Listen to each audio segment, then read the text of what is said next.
Welcome to the Sherdog Radio Network preview for UFC 328 Chimaev versus Strickland. I'm your host, Ben Duffy of Sherdog.com, and with me, as usual, is Keith Schillen, the executive producer of the Sherdog Radio Network. Keith, how you doing today? I'm doing good, man. We got a big card. I'm excited. Always excited for the numbered cards. How you doing? I'm doing well, and absolutely, I'm excited for this card. I'm interested in your take on just the quality of this card on paper, because I sort of came into it thinking, okay, this is good. This is a solid numbered card. I love the two title fights at the top. And then the more I dug into it, I was like, this card is deep too. I'm going to make an argument here. You take the first 6 fights on this card, like the first 6, ending up with Dawson versus Rebecki. It might be as good as the main card 2 weeks ago of the fight night. Yeah, like Pat Sabatini versus William Gomis, Roman Kopylov versus Marco Tulio, Carpenter versus Ochoa. Those are better than the main card fights that we got, say, for the Canada card a couple weeks ago. Oh, Canada. I was trying to, in my head, trying to figure out which. That's how that shows you how much I paid attention. I'm like, which card is it? I'm like, now I'm seeing like, who did Mike Malott fight in the main event? Yeah, Gilbert Burns. Yeah, it at least be pretty damn close. Mm-hmm. And that's supposedly the least appealing 6 fights on the card. I think this card is impressively deep, and even the so-called throwaway fights, the ones that are we have a couple fights between 40-year-olds that aren't ranked and probably never will be again. Yeah. Even those sound like fun fights. Like King Green versus Jeremy Stevens is at least going to be a fun fight. Sure. Yeah. Sure. And then I mean we also might have a shooting in the octagon, so it's like we might. I assume you're talking about the main event there, Chimaev versus vocally proud gun enthusiast Strickland. When we get to the fight, we'll talk about whether Strickland might need a gun to make it interesting. But tell me what I just want to make sure anybody who's watching this is like a Jimmy Fallon thing. I said that way before anything actually happened. So if something happens a couple days from now, I was not making a joke about murder or anything like that. I did not know. No. And we're not suggesting it. Sean, if you're watching, no. Yeah. Don't shoot anybody. Say crazy things. Don't do crazy things, please. Yeah, don't do crazy things. And I don't know if Chimaev's the guy that like gets scared by that threat. Like other people, I could say, okay, they might get a little scared with that. But it's like I'm pretty sure Chimaev has been shot at before. Pretty safe, probably safe to say. Yeah. As far as this card, yeah, I agree, man. I think it's a good card. I wonder, like, I sit there and I always try to like reset my brain and be like, am I giving this a good score because we've gotten such shitty ones recently that I've lowered my standard? When you're 44, you're 20-year-old girl's interested in you. You're not saying it no as much as you're saying at 22. No, again, yeah. I'm not saying that I'm a happily married man, but I'm saying if you were, yeah, it's a good. I mean, I'll go I think it's like a B plus. Like I'm happy the main event, the kill main event. Yeah, like I feel like it'd be an A if you give me like one more top 10 matchup. If you gave me, okay, we just had Sterling versus Yusuf Zalal. Sure. If you put that fight on this card, I'd probably get this today. Oh man, if the main card here, again, I know that fight wasn't great, but I just but on paper, if this main card was Brady versus Buckley, Volkov versus Cortes-Acosta, Aljo versus Zalal, Van versus Taira, and Chimaev versus Strickland, that's probably your card of the year right there. I mean, that is a bulletproof main card. Yeah. Yeah. And don't come at me with those such a fight. Like fill in whatever fight you're excited about coming up. Like I'm just saying, like a top 10 matchup. Take any of the fights from the White House card and put it on this one. What I would say about this, about how kind of deep this card is I'm not sure which card you're going to use the fast pass, which fight you're going to use the fast pass on. And usually I have a pretty damn good idea. It's funny, what made worse is I screwed up this week. And okay, for example, like I probably would have did it on the Jim Miller fight. Yeah. But what I did when I did I kind of did my previewing on my tape study. I did it backwards than I normally do. Normally I'll go like, all right, who do I know the least about? I want to dig into. Instead, I looked at like, oh, Jim Miller, Jared Gordon. Said, I know these guys. Let me write up what I'm going to say about these guys first. And then all of a sudden I go, oh shit, I got to do my fast pass. And I did that for like a bunch of them. And it was like all intriguing fights left. And I'm like, oh shit. Like, people are not going to be happy with my fast pass. Or you can bank it and use 2 on the next lousy card for all like that. Fast pass. Yeah, just keep banking on that fast pass in the entire like card. Next time they go to Canada, I'm gonna skip it the whole card. Why is the Shill and the Duffy show only 20 minutes long? Man, it's all story time for Keith. Yeah. I'm here for it. Any other general thoughts on this one before we jump into these prelims? No, let's do it. All right. First up at UFC 328 is a men's flyweight clash between Clayton Carpenter and Jose Ochoa. Carpenter, the 29-year-old Arizona native, is 8-2 overall. He's 2-2 since joining the UFC out of season 6 of Dana White's Contender Series. That's the good news. The bad news is that his 2 losses have been in his last 2 fights. They were against Tagir Ulanbekov at UFC 311 last January, and then in his most recent appearance at UFC Fight Night Oliveira versus Gamrot in October, he got tapped out in the first round by Jafel Filho. So Carpenter, looking to snap the first losing streak of his career, will need to get past Ochoa in order to do so. 25-year-old Peruvian is 8-2 with 1 no contest overall. He is 1-2 in the UFC, and he is coming in off a loss. He fought Asuam Abayev last July at UFC on ABC Whitaker versus DeRitter, where he dropped a unanimous decision. So looking to get back in the win column as well. Keith, your favorite is minus 180, underdog plus 150. Who are they? Wow, I have no idea. Ochoa is the favorite? You are correct. Jose Ochoa is minus 180, Clayton Carpenter plus 150. I wonder what the line would, I mean, I'm sure you could check this. Like, what was the line before Djorden just fought and won? Because that win over Djorden obviously ages really well now than it did 2 weeks ago. It was a lot closer about a week ago. Yeah. Ochoa is a bigger favorite now. Yeah. Yeah, because Djorden won it. So that win just looks so much better than it's funny you didn't ask me, probably because you knew what my answer would be. Like, you didn't ask me like, oh, what prelim are you really looking for under the radar prelim? And I actually had one ready without like you going. I need to remember to ask every time. No, it's fine. It's fine. It's just funny. Like, the one time I prepare, you don't ask me. It's this one by far. Like, I think it's an awesome matchup.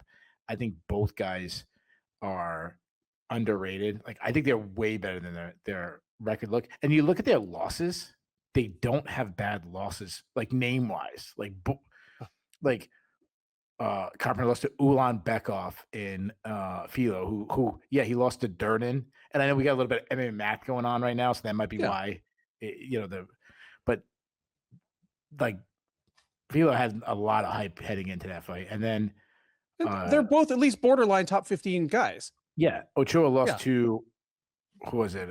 Umabayev and and Lonnie Kavanaugh. Yeah, like stud. Yeah. But you know what? That's the division. I mean, the answer is always for me. Yeah, give me the flyweight fight. I mean, Carpenter, he's a very well-rounded fighter. Nice volume on the feet, good boxing. He keeps everything inside and tight. Laces slip and rip. He really, really springs into his shots. I think he has good power for flyweight. I love that he cuts angles really well. He switches stances mid combination, which people know is one of my favorite things. I love his kicking game, quick high kick, hard calf kick. Defensively, he has been rocked a lot in the past, so that's a little concerning. But he's well rounded. He's got some solid wrestling, fast entries. If you take him down, he's hard to hold down. On top, he's got a good top game. He advances position well on the ground. He's a submission artist. He's got 4 subs on his record. He hit a knee bar submission win, which is like so rare to see. The one thing I don't like about him on the ground is that he'll play BJJ off his back a little bit too much. Ochoa, what I love about him, he's only 25 years old. He looked sensational in that fight against Cody Djorden. Southpaw, good volume on the feet. He's very, very fast. Like, I wrote that down, like most of it, very fast, accurate. He can brawl a little bit. He'll overthrow his punches, kind of leave him to be countered. He can clean that up, and he did do that a little bit against Djorden. I like that he looked for elbows inside the pocket. He hits hard, and he hasn't even reached those power years yet. I mean, he showed great power by knocking Djorden out, but he also was hurting him a bunch of times before that. He works the body well. He's got a big kicking game. He likes those John Jones oblique kicks. He'll close the distance. He'll battle in the plum clinch. He can sneak in a takedown, but I definitely wouldn't call him a wrestler. But he is hard to take down, and when he's on top, he moves to a better position. He's got some good ground and pound. So I think this is an incredible fight. I think this is a perfect fight to start off the card. I like both guys a lot. Like I had a really hard time picking it. Like I think the line is way off. I think this should be a pick 'em. Like I said, I think both guys are better than their record suggests. Man, Carpenter's wrestling keeps standing out to me, but Ochoa's power is also standing out to me. I'm going to say it's really close. I'm going to say the difference is going to be Ochoa's power. I think he's going to hurt Carpenter a little bit. We've seen Carpenter get hurt before. I'll say it's wicked close. I'll go split decision. Give me Ochoa by split decision. Yeah, I love the breakdown there, and the same thing jumped off the page to me as to you. These guys are better than their UFC records look. They're talented guys that have been they've been close and they've been in it against well-established contender level fighters, even though they're both very young in their UFC run. My problem with Carpenter in rewatching the Jafel Filio fight, and I mean, full disclosure, I picked Carpenter to pull off the upset in that fight, and he didn't. He got tapped out in the first round. But rewatching it, I still feel good about Carpenter's skills. But I can attribute his loss there to just a complete tactical error. Because going into it, you mentioned Carpenter's a very well-rounded guy. And what that means is he's going to be better at something than almost everybody he fights. So the difference between success and failure for him, at least once he breaks into those higher echelons, is going to be forcing the fight that favors his skill advantages. He didn't do that against Filio. Like, Carpenter is a good grappler, but Filio is an elite grappler for MMA. And what started the beginning of the end for Carpenter was he went to initiate the ground game. And it's not just that he tried to take Filio down, because that's not necessarily a problem. Like, just Carpenter being on top and Filio being on bottom could negate the whatever difference there is in skill. But the problem is he went for a takedown with like a foot sweep or a throw from the clinch, which left him in a position where he didn't get it, and Filio took him down 5 seconds later. He basically put himself in the only position where Filio was going to have that easy a time putting him on the ground in, the time, place, position of Filio's choosing. You mentioned Carpenter is capable of shooting from the outside, but by kind of going into the clinch, looking for a clinch takedown, he put himself there to end up with Filio taking him down, and from there it was over very quickly. The thing that makes it difficult to predict this fight for me is I would be all over the upset potential, because this is another fight where Carpenter has some advantages over Ochoa, and it's up to me to decide whether I trust him to pursue those advantages, because Carpenter's a good wrestler, and Ochoa's biggest problem against Asuma Almabayev was he couldn't stay upright. Almabayev took him down 6 or 7 times, but even beyond that, his unsuccessful takedown attempts and just the constant threat of the takedown made it so Ochoa never really looked comfortable on the feet, never really got to uncork his elite power for the division. If I could trust Carpenter to pursue that kind of game plan, I would be all over the upset here. Instead, it's kind of a wait and see. And I'm with you. If both these guys just kind of go out and, hey, let's bang and let's have a fight, I do favor Ochoa. Because of that, I'm going to go with Ochoa by decision as well. We head next to the middleweight division, where Baisangur Susurkaev will stake his undefeated record against Djorden Santos. Susurkaev, the 25-year-old Chechen, is 11-0 as a professional. He's 2-0 since joining the UFC out of season 9 of Dana White's Contender Series. He fought most recently at UFC 322 last November, where he knocked out Eric McConaughey in the 3rd round. He will look to make it 3 straight to open his UFC run against Santos. 28-year-old Brazilian is 11-2 overall. He's 1-1 since joining the UFC out of season 8 of the Contender Series. He is coming in off a win as well. He fought at UFC Fight Night DeRitter versus Allen last October, where he won a unanimous decision over Danny Barlow. Keith, your favorite in this one, unsurprisingly, is Susurkaev. Take a guess at what the line is. Oh, he's probably pretty big. Minus 300. Baisangur Susurkaev minus 700, Djorden Santos plus 400. And for those wondering at home, he is not the biggest favorite on the card. Oh shit! All right, I know the big. I will say this much: I am not saying that Djorden Santos is going to beat Baisangur Susurkaev, but I will say this: someone is going to. It might be this year, and it's going to be a massive upset when it happens. Like everything about Baisangur Susurkaev so far just screams this guy is going to take a massive upset. Yeah. Like, no, he is an elite prospect. He's 11-0. He's 25 years old. He's a big, athletic middleweight with some elite raw physical tools.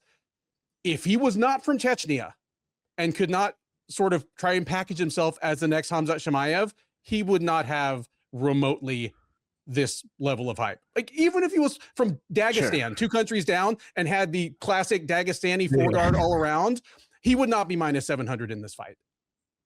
Like here's the thing. Susurkaev does have some of the same raw tools as a Chimaev type. Like he's a good size 185er. He is a fluid, fast athlete. He is a good offensive wrestler. He hits like a ton of bricks, and I don't know the guy. I don't have a look inside his head. All I can go off of is what he says on the mic and what he does in the cage. But both of those things make me think that he reads a little too much of his own press. Like he has a little bit of a mixture of kind of showboatiness and slow start to him. When Chimaev was fighting people as badly overmatched as Susurkaev has been fighting in the UFC, like the Eric Nolans, Eric McConaughey's of the world, he was blasting them in 10 seconds. Baisangur Susurkaev was losing to Eric McConaughey halfway through that fight. Like it was still anybody's fight at the end of the second round. Yep. That's concerning because even though middleweight is thin, everybody at middleweight can at least do one or two things well offensively. It's just a matter of time before he either goofs around and digs himself too deep a hole to dig out of and loses a weird split decision, or just gets plunked by somebody. The good news for him is that Santos is not that guy. This is an absolutely miserable style matchup for Djorden Santos. Santos is not a terrible prospect either. He's a guy that he's better than I thought he was when he got to the UFC. I do think he's going to stick around at this point for a little while, regardless of what happens on Saturday. But, and I said this ahead of probably his last fight, he looks like a giant Alex Oliveira. Like he's tall and has huge reach, but he has like this tiny torso and like super long limbs. And some parts of his game kind of remind me of Oliveira, where he has a lot of offensive weapons striking wise, but he's not a huge, like he doesn't have huge one-shot power. So his routes to victory on the feet require him to kind of stand in front of the other guy, Muay Thai style, and basically land 2 shots for 1 until the other guy falls down. Similarly, he's a nice opportunistic grappler on the ground, but he's not a great wrestler. He's bad takedown defense, good active guard that he uses to create scrambles, get back up. Basically, all of his best routes to victory are going to require his opponent to either get tired or make a mistake. Susurkaev is going to do one of those things at some point. I just don't think it's going to be on Saturday. Give me Susurkaev to maybe goof around through a needlessly close first round, then turn on the Jets in round 2 and just blow Santos out of the water. Give me Baisangur Susurkaev by second round TKO. Yeah, I mean, like we've said a million times about prospects, if he had one loss right now, he wouldn't have nearly the amount of hype. If he lost a split decision in his second professional fight, and when he was 19 or something, he wouldn't have as much hype. Now, he to me, he has flashes of brilliance in moments. Like you're like, oh, that's why he's hyped, but then not as much as you'd hope. I mean, the one thing, he's only 25 years old, so I expect to continue to see improvements in his game. And there is things that he does well. He's a good striker. He's very relaxed. The problem is he's almost too relaxed. He cruises at times. Like you said, the McConaughey fight was really close, and you're like, dude, if you're backing this guy, and he's, he talks a big game, like, you better stop throwing more. You better stop picking up the output. He kind of stalks his opponent, but he's a little flat-footed. That's something I think he really needs to improve. He needs to be bouncing around more. He has a very Muay Thai style where he stands directly in front of his opponents. Gets hit way too much for my liking for a top prospect. He does set up his shots well with feints, so I like that. He also uses leg feints, which I love. That's something like the elite strikers like Izzy and MVP do. Surprisingly, he doesn't have the best hand speed. He hits hard though. I mean, I give him that, and he really hasn't entered those power years yet. He throws a clean, nice right hand. His fade back right hand is his best blow, but he looks for it a lot. Throws some hard calf kicks. He does need to set them up better. He'll throw them naked a lot. He threw a lot of teep kicks in his last fight. He'll close the distance or work in the clinch, like some knees inside. He can sneak in a takedown, but he's clearly not a wrestler. Not the best takedown defense. If he gets the fight to down, he is pretty good there. He's a pretty good grappler. He's got busy ground and pound. He has some slick back takes. He subbed Eric Nolan. Santos isn't a great athlete at all. There's no doubt about that. But he's the complete opposite of Susurkaev. He tries to make it up with volume. He doesn't cruise. He's constantly pressing forward. His whole game is just being a dog. He likes to battle in the pocket. He's pretty accurate. He has this like weird looping overhand right he throws a lot. But when he brings it inside, he has a nice 1-2 combo. He likes uppercuts inside. He likes to work to the body. Doesn't have the best power though for a guy that wants to be like a little bit of a brawler. Doesn't kick either. He tries to get takedowns, but he's very bad at it. Not much of, so he's not much of an offensive wrestler. He's shown some pretty good takedown defense though. He's a decent grappler overall. If he does find a way to get the fight to the ground, he has 4 subs on his record, and he's got good cardio. So as far as prediction, like, do I think Susurkaev should be a negative, what'd you say, about minus 700 favorite? No, I don't think he should be a minus 700 favorite. I love my pressure guys. You said that there's someone's going to beat Susurkaev, and you said that Santos is a bad stylist matchup. Athleticism-wise, I'd say so, but this, I think, is a winnable fight for Santos just because of the volume thing. It could be one of those ones where he wins rounds that Susurkaev doesn't realize he's losing the round because he's not getting hurt and he's landing cleaner shots. He's just not letting as many shots. I'm not going to be ballsy enough to take it, though. Like, Susurkaev is still the cleaner fighter. He still should be improving at this point of his career. The Santos style of coming forward, he could beat him with volume, but he could also walk into one of those feedback right hands. I say Susurkaev catches him. I say he gets a knockout. Give me Susurkaev by second round TKO. I thought for a second when you first started talking about like someone's going to beat him, I thought maybe you're going to take Santos. I don't hate it, dude. I don't want to be surprised if he loses. Yeah, but I'm not sold on the hype yet. Like, I haven't seen anything special in this kid at all. Yeah. No, I mean, he was a Midwest guy just saying like thanking Jesus and his high school wrestling coach. Like, he wouldn't have much hype. No, completely agree. And no, there's something about him that reminds me a little bit of Shara Bullet at this point in their respective careers. I take that back because Shara Bullet, it's more like there were obvious holes in Shara Bullet's game that just nobody had tested him on yet. The good of Shara Bullet is like really good. Yeah. But no, there's definitely somebody. I'm trying to think like who was like a guy who was super hyped and they're just like, he's all right. You know, he reminds me of not the style, but like the peak level, Roger Horta. When he was like on the cover of the first MMA fighter on the cover of Sports Illustrated. Yeah. Sports Illustrated. Yeah. And it was like, and I remember when he was getting all this hype, I'm like, but is he even top 10 guy in his weight class? Like, nope. Is he like, no one was picking him to win? I mean, I guess like casuals were picking him to go far, but like eyeball testing, like, I don't know. That's who he reminds me of. I know this not style wise, but no, he was just like a super good looking charismatic guy that like like that right this guy's a good looking charismatic guy and he's getting like more buzz than his actual athleticism, like what he shows in the cage. Next up on the UFC 328 undercard is a featherweight clash between Pat Sabatini and William Gomis. Sabatini, the 35-year-old Philly native, the first of several representatives of Renzo Gracie Philly to make the appearance in Newark on Saturday. 21-5 overall, 8-2 in the UFC, coming in on a 3-fight win streak. Since his loss to Diego Lopez a little over 2 years ago, he has 3 straight wins over Jonathan Pierce, Joanderson Brito, and most recently, Chepe Mariscal, whom he defeated via unanimous decision at UFC 322 last November. He's looking for his 4th in a row, reasserting his place in the UFC's top 10, trying to get back into the title picture. In order to do any of those things, he will need to get past Gomis, 28-year-old Frenchman, 15-3 overall, 5-1 in the UFC. He is coming in off a win as well. He bounced back from his first UFC loss at UFC Paris last September, taking a unanimous decision over Robert Rushala.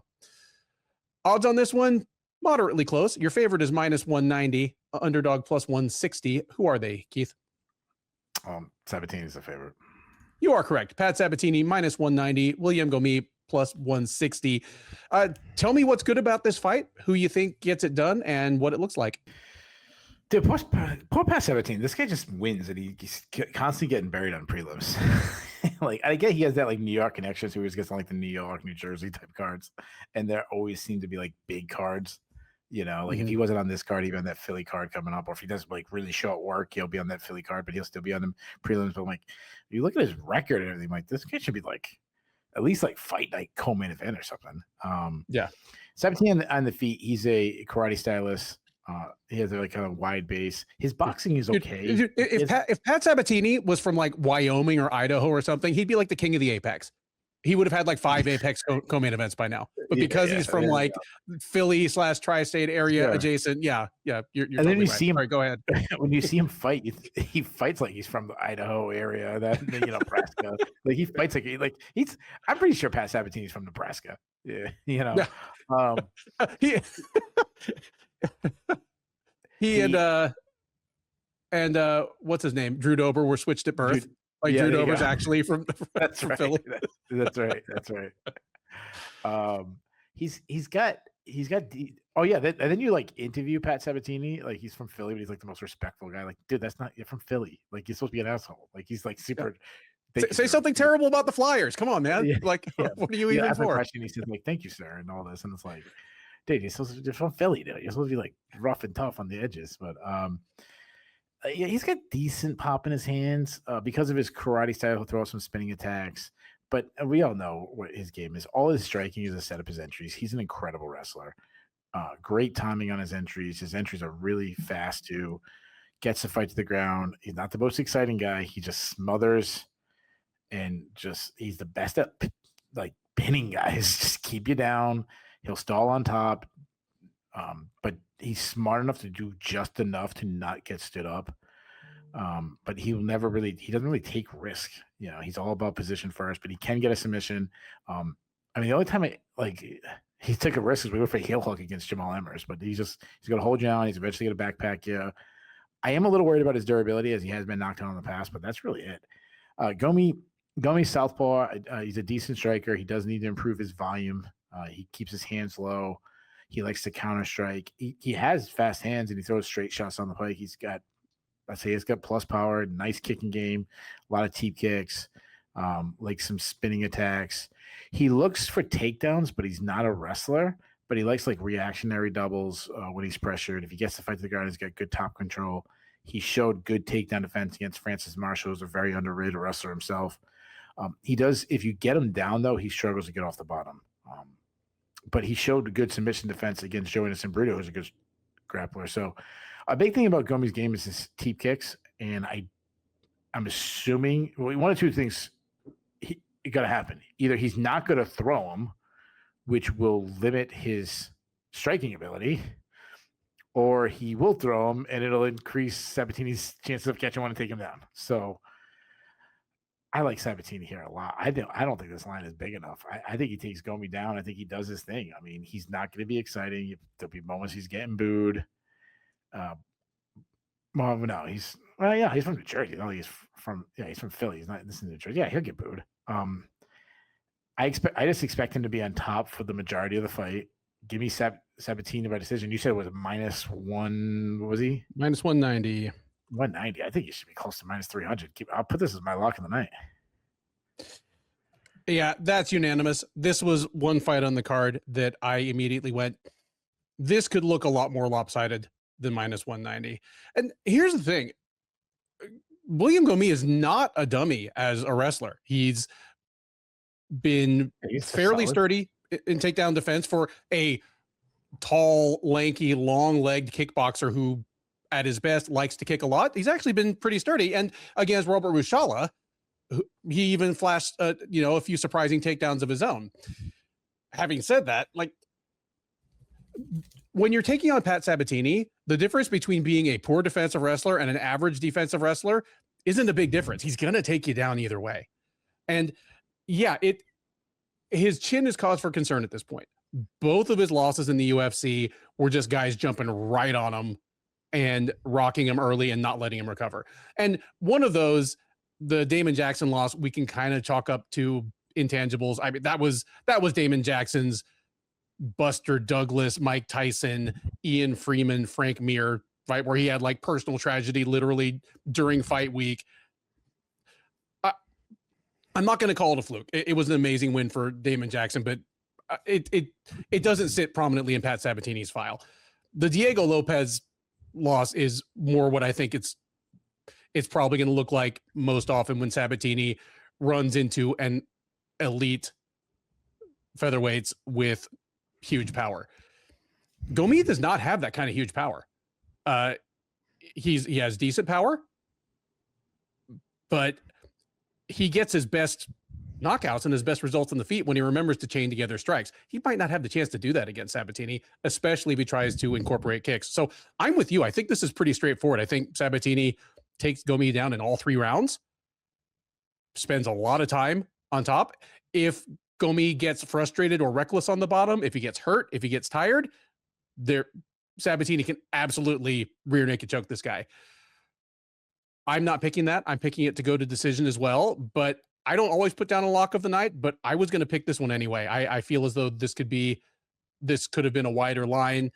If you're the betting type, yeah, if you're the betting type, Sabatini at anything less than 2-1 feels like a value to me. Yeah, me too. Middleweights take the cage next on the UFC 328 undercard as Roman Kopylov squares off against Marco Tulio. Kopylov, the 34-year-old Russian, is 14-5 overall. He is 6-5 in the UFC. He is coming into this fight on a 2-fight losing streak dating back to around this time last year. He fought most recently at UFC 322 last November, dropping a unanimous decision to Gregory Rodriguez. Prior to that, he lost a unanimous decision to Paulo Costa. Looking to snap that win streak, or looking to snap that losing streak, he will need to get past Tulio. 31-year-old Brazilian is 14-2 overall. He is 2-1 since joining the UFC as a 2-time veteran of Dana White's Contender Series. He won on season 7 as well as season 8, got signed after season 8, immediately won his first 2 UFC bouts via knockout over Ior Peteria and Tresean Gore before running into Christian Leroy Duncan last November at UFC Fight Night Bonfim versus Brown. Duncan absolutely posterized him with a spinning back fist in the second round, so he needs to bounce back from that. Your favorite in this one, Keith, is minus 190, underdog plus 160. Who are they? Wow. Well, first of all, I think the line's too big. Either way. I think Kopylov is the favorite. It is actually Tulio. Marco Tulio, minus 190. Roman Kopylov, plus 160. Which makes it even more guilty because, Ben, I hate to do it. This is my fast pass one. This is a good fight, and I just screwed up. This is my fast pass one. I'm sorry. Alrighty. That's just fine. What's your pick? Yeah, it's a super hard fight to pick. The reason why you asked me, like, who's the favorite, and I said Kopylov just because he was, that big. I said, well, Kopilov's a big name. I guess that's probably, why they're going that way. I flip-flopped on this one. Give me Kopylov. I say maybe he catches Tulio. I'm going to go with the upset. Give me Kopylov by second round knockout. Ha! So our fast pass fight is also our first unanimous upset pick of the night. I don't think Tulio is on the level of any of the people that have beaten Kopylov. but the way we've seen Tulio lose is absolutely something Kopylov can do. So I'm with you here. Give me Kopylov by first round knockout. Man, quick story time with Ben just to fill a little time here. And remind me, have I ever told you or told our listeners the story of the Dolly Parton picture? No, but this just sounds like anything to do with Dolly Parton sounds pretty good. It's more wholesome than that. But okay, so when I was a real little kid, age 4 or 5, in kindergarten or whatever, one of my favorite things to do was ask my dad to draw pictures for me. It's how I learned to draw. I was like, hey, Dad, will you draw me a dinosaur? Will you draw me a helicopter? Will you draw me an ambulance? Whatever. One time when I was 5, I was like, Dad, will you draw me a man and a lady? And so he takes out the pad of paper, just your regular old, drawing pad, and he draws me a man on one piece of paper. And then he starts drawing me a woman. And just halfway through the drawing, to himself, he goes, I guess I accidentally drew Dolly Parton. Maybe I should have turned the paper sideways. Now, this will not surprise you if you know our show at all, but I was an extremely precocious little kid, just in terms of being a early talker, fast talker, that kind of kid. So I instantly go, why would the paper have to be sideways for Dolly Parton, Dad? And he quickly realizes that this is not a path he wants to go down with his 5-year-old. So he goes, well, son, she has really big feet. That was the absolute worst thing he could have done. If he had just said, son, she has really big breasts, it's not really polite to talk about that, I shouldn't have said it, I would have forgotten that probably in an hour. Instead, I spent the next week just walking around everywhere, at school, at church. Dolly Parton has really big feet.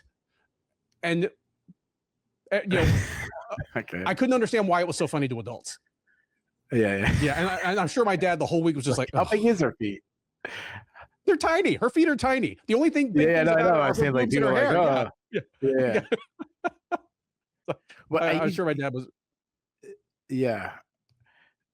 Oh, Dolly. I was gonna ask you if you already said, like, wait, does she have something that is big? Like, what are we talking about? And I don't even remember the picture he drew. I don't remember what it looked like on the page, but I remember just thinking a woman with feet so big that you needed to turn the paper sideways to draw a picture of her was the funniest thing ever. I had no idea who Dolly Parton was at the time. My dad could have gotten out of this so easily, but instead he was just mortified for the next week or whatever. Yeah. Anyway, that's a little side story from my childhood. Dolly Parton. She's so innocent. Even though she has gigantic fake boobs, she's still like she's the only person I know who can get like massively fake boobs and still come off as like sweet and innocent. Oh, and she's not that wholesome. I remember an interview once where she said, if I get one more facelift, I'll have a goatee. Yeah, but that's like funny though. It's like funny. Yeah, it is funny. Like it's like wholesome and raunchy at the same time. Like she's amazing. Yeah. Like do the country Super Bowl halftime while she's still alive. Get her and Willie up there, and then a bunch of your cold beer, like young country folks. Yeah, like Luke Combs and Morgan Wallen and all. Yeah. And then you finish with them two at the end. Yeah. Nobody on planet Earth dislikes Dolly Parton. Think about that. No. She's been around 50 years. She's been famous for 50 years. And maybe more than that. I don't know. When did she become famous? 25? Like 55 years, something like that. And nobody easily. And it's the kind of thing where if she was the kind of person who was nice publicly, but like a bitch to her employees, it would have gotten out by now. You know what I mean? Like, what's the lady, that talk show host that everyone says like the most Ellen? Evil. Yeah, Ellen is like the worst person in the world. She's the most evil person, but she comes off like super sweet on camera. Yeah. She's like a wicked, terrible human. And it's impossible to find someone with something bad to say about Dolly Parton, and she's been a public figure for like 50 or 60 years. And until her husband died, she was quietly married to the same person for that whole time. No scandals, no cheating, no nothing. Just speaking of 80-year-olds, ready to talk about Jim Miller? Next up on the UFC 328 prelims, Miller, the 42-year-old New Jersey native, is 38-19 with 1 no contest overall. He is 28-18 with 1 no contest since joining the UFC 250 years ago. He is coming in off a loss. He fought most recently almost exactly a year ago at UFC 314, where he dropped a unanimous decision to Chase Hooper. The end possibly in sight, looking maybe to walk out on a win. I don't want to put words in the guy's mouth, but he's 42. If he wants a happy ending, he's going to have to get it against Djorden. 37-year-old from Queens is 21-8 with 1 no contest overall. He is 9-7 with 1 no contest in the UFC. He is also coming in off a loss. He fought most recently at Noche UFC last September, where he got knocked out in the 3rd round by Rafa Garcia. Djorden is your favorite, Keith. Take a guess at what the line is. Not that big. Minus 130. If it was closer to minus 200, I would have had you guess the favorite. Oh, it is greater than minus 200. Wow, I forgot about that. Okay, 210. Jared Djorden minus 300. Jim Miller plus 240. Keith, I feel as though Jim Miller has made an entire career, or at least the last decade of his career, out of being prematurely written off and underestimated. Is this another case of that? Who gets it done here? Well, yeah. I mean, I think it was, yes. Someone being minus 300 against Jim Miller, to me, is not out of the question. It's Jared Djorden being minus 300 against him. That's like, it's 37-year-old Jared Djorden. Like he, and I'm a Jared Djorden guy. You know I am. Like, I like Jared. Of course, yeah. Like, I almost felt like he was like historically underrated. But I'm like, this guy, like, hey, he's come off a stoppage loss in his last fight. Like, he's won 3 out of his like last 10 fights or something like that. So it's funny, we were talking about old people, and I was watching The Godfather last night because I don't know, it's 11 o'clock at night and I gotta bring my oldest daughter to softball practice first thing in the morning. So let me put on Godfather because so I'm watching it. I've seen it, good zillion times, and I'm watching. I start looking up the cast, like I know Robert Duvall just died, and I'm like, who's? I know Al Pacino's still alive. I'm like looking at them like this, they're all dead, which I get it. Then Godfather, it rolls right into Godfather too. I start watching that, of course, and of course, I got disciplined and didn't go too far down the line. I'm like, all right, I got to turn this off. But then I go, oh, dude, that's the guy. I forgot about. I'm like, oh, that's the guy who played Junior Soprano in The Sopranos. And I go, oh my God, this was in like the 70s when this, like how old he looked then. Yeah. I'm like, how old is this guy? So I'm click on it thinking I want to see like, oh, he died when he was 82 or something like that. Guy's still alive. He's 95 years old.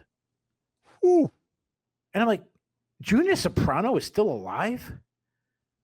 Like, I would have guessed for sure he didn't make it through the seasons. He would die like in real. I mean, Junior was dead by the end of season 1 of The Sopranos, wasn't he? No. He made it a couple seasons. I don't remember how he died. He definitely died. He I remember he went to jail. I just remember, did he die? I guess I gotta watch The Sopranos again. It's been a while. Spoiler if you haven't seen The Sopranos. And if you haven't seen The Sopranos, shame on you. And this fight kind of fits The Sopranos. You got freaking Jared Djorden and Jim Miller no, never mind. He made it through like season 5 or 6 because there was the whole thing where he had dementia and he wasn't competent to run the family. But okay, never I think you're thinking of his mom, like when his mom died and everything. I think you're mixing up. I think she made like the season 2 or 3 too. But I was so shocked that he was still alive. And then it's like, yeah, well, Jim Miller's still fighting. So some people, old New Jersey people, just keep going.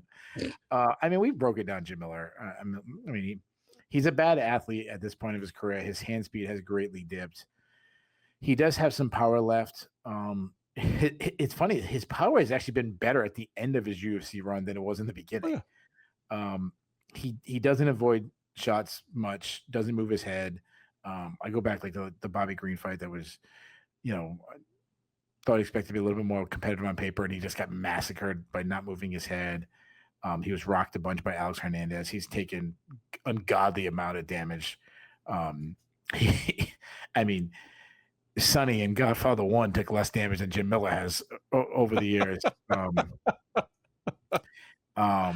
So, can I side note? Because this is like, listen, we're in New Jersey. We can talk about mafia stuff, and you've never seen Godfather. I'm going to spoil something for you. I was watching Godfather, and I've watched it 10,000 times. The Sonny beating up Carl scene is like the worst Like it's so bad. Like he's missing punches and it is like the worst missed shot in WWE is not as bad as that. But the one thing that bothers me when Michael kills the cop and he kills the McCluskey, yeah. What was the other guy's name? Virgil the Turk. Guy. Yeah. Virgil the Turk Solozzo. Yeah. Solozzo. And he kills him. But right before that, he was talking Italian to each other. Do you remember that? Yeah. Him and Solozzo was talking Italian. Then, like 10 minutes later, he's in Italy. He meets the future wife's father-in-law. And then he has a guard translating Michael's English to Italian. And I'm like, Michael can speak Italian. We just saw it.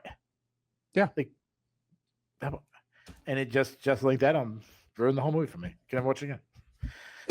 It's terrible. I went from my favorite movie ever to I mean, at least in The Sopranos, when they went to Italy, it became obvious that they didn't actually know how to speak much Italian at all. They knew a few names of foods and just kind of like all the actual Italians hated them. Yeah. So right now, like Portia Baines is like loving this part, and like this other one's like, oh my god, I can't believe you guys get off topic for a second because you really need me to get a technical breakdown of freaking Jim Miller. Like you haven't heard me do that 10,000 times.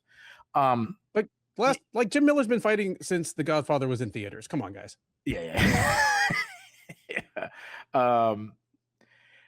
He doesn't really, his durability is gone.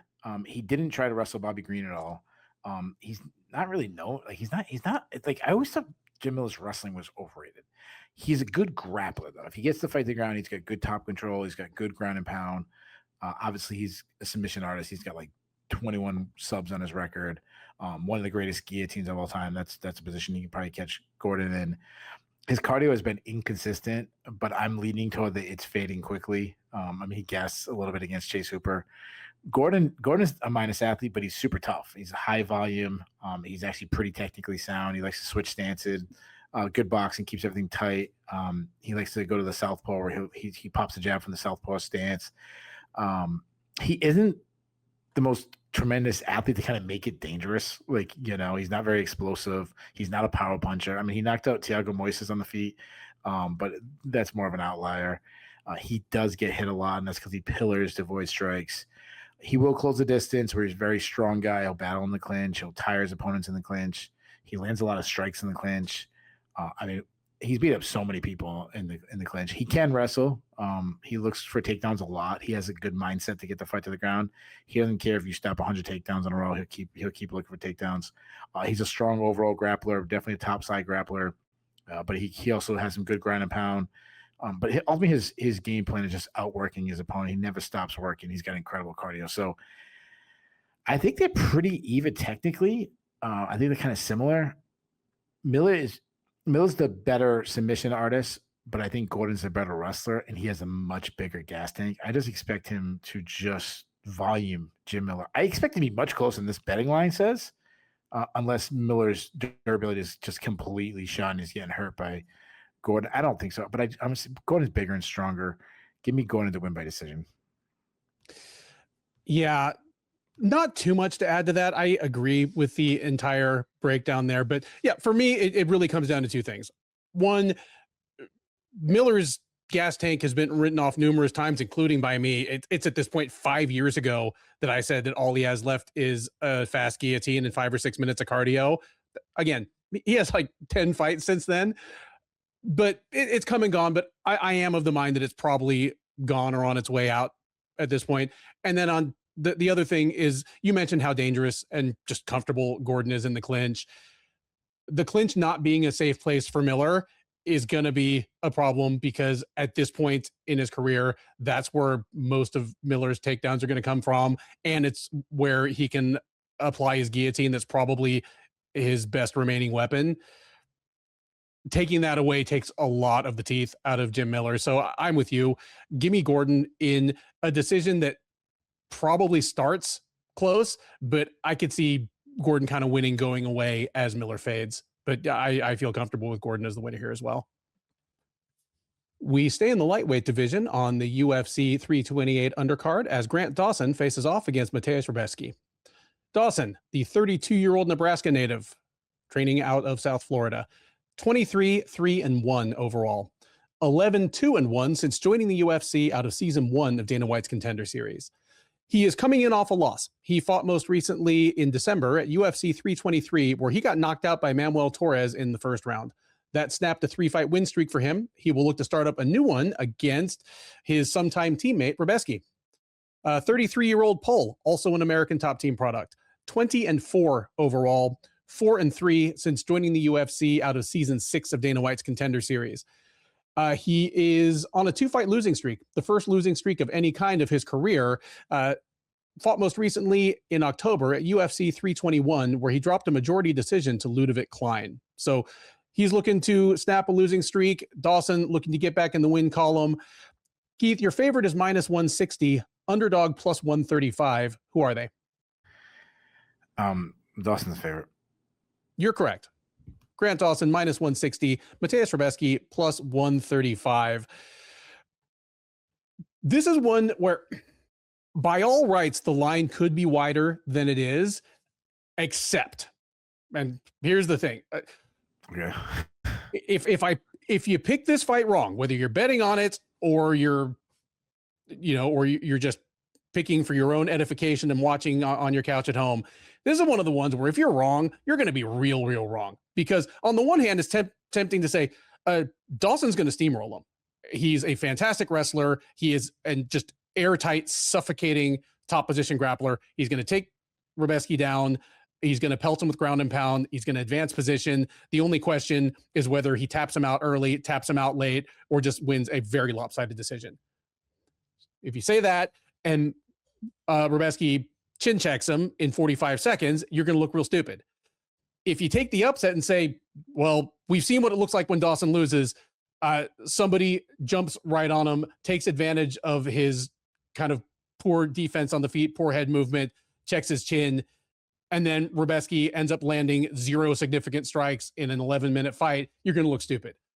That's why I hate picking fights like this. I'm going with Dawson. Like, we've seen what it looks like when Dawson loses. Both times he's lost it in the UFC, his last 2 losses, it's been guys with faster hands and good one-shot power hitting him immediately. Like, Dawson stands like he knows what he's doing as a kickboxer. And he does know what he's doing. He knows how to defend himself, but he's always had kind of poor defense. He's been hit cleanly, even in fights he ended up winning in lopsided fashion. And if somebody has the power, the accuracy, and the luck to hit him early and jump on him before he can recover, it looks like the King Green fight, or it looks like the Torres fight. There's definitely a chance Rebecki can do that. If you're a betting man, Rebecki at plus money doesn't sound terrible, but I'm going to go with Dawson. And like I say, if Dawson wins, it's probably going to be pretty lopsided. Rebecki isn't bad when he decides to take his opponent down, but he can be taken down, and his defensive grappling, his get back up game are pretty basic and pretty predicated on him just being an absolute physical hoss.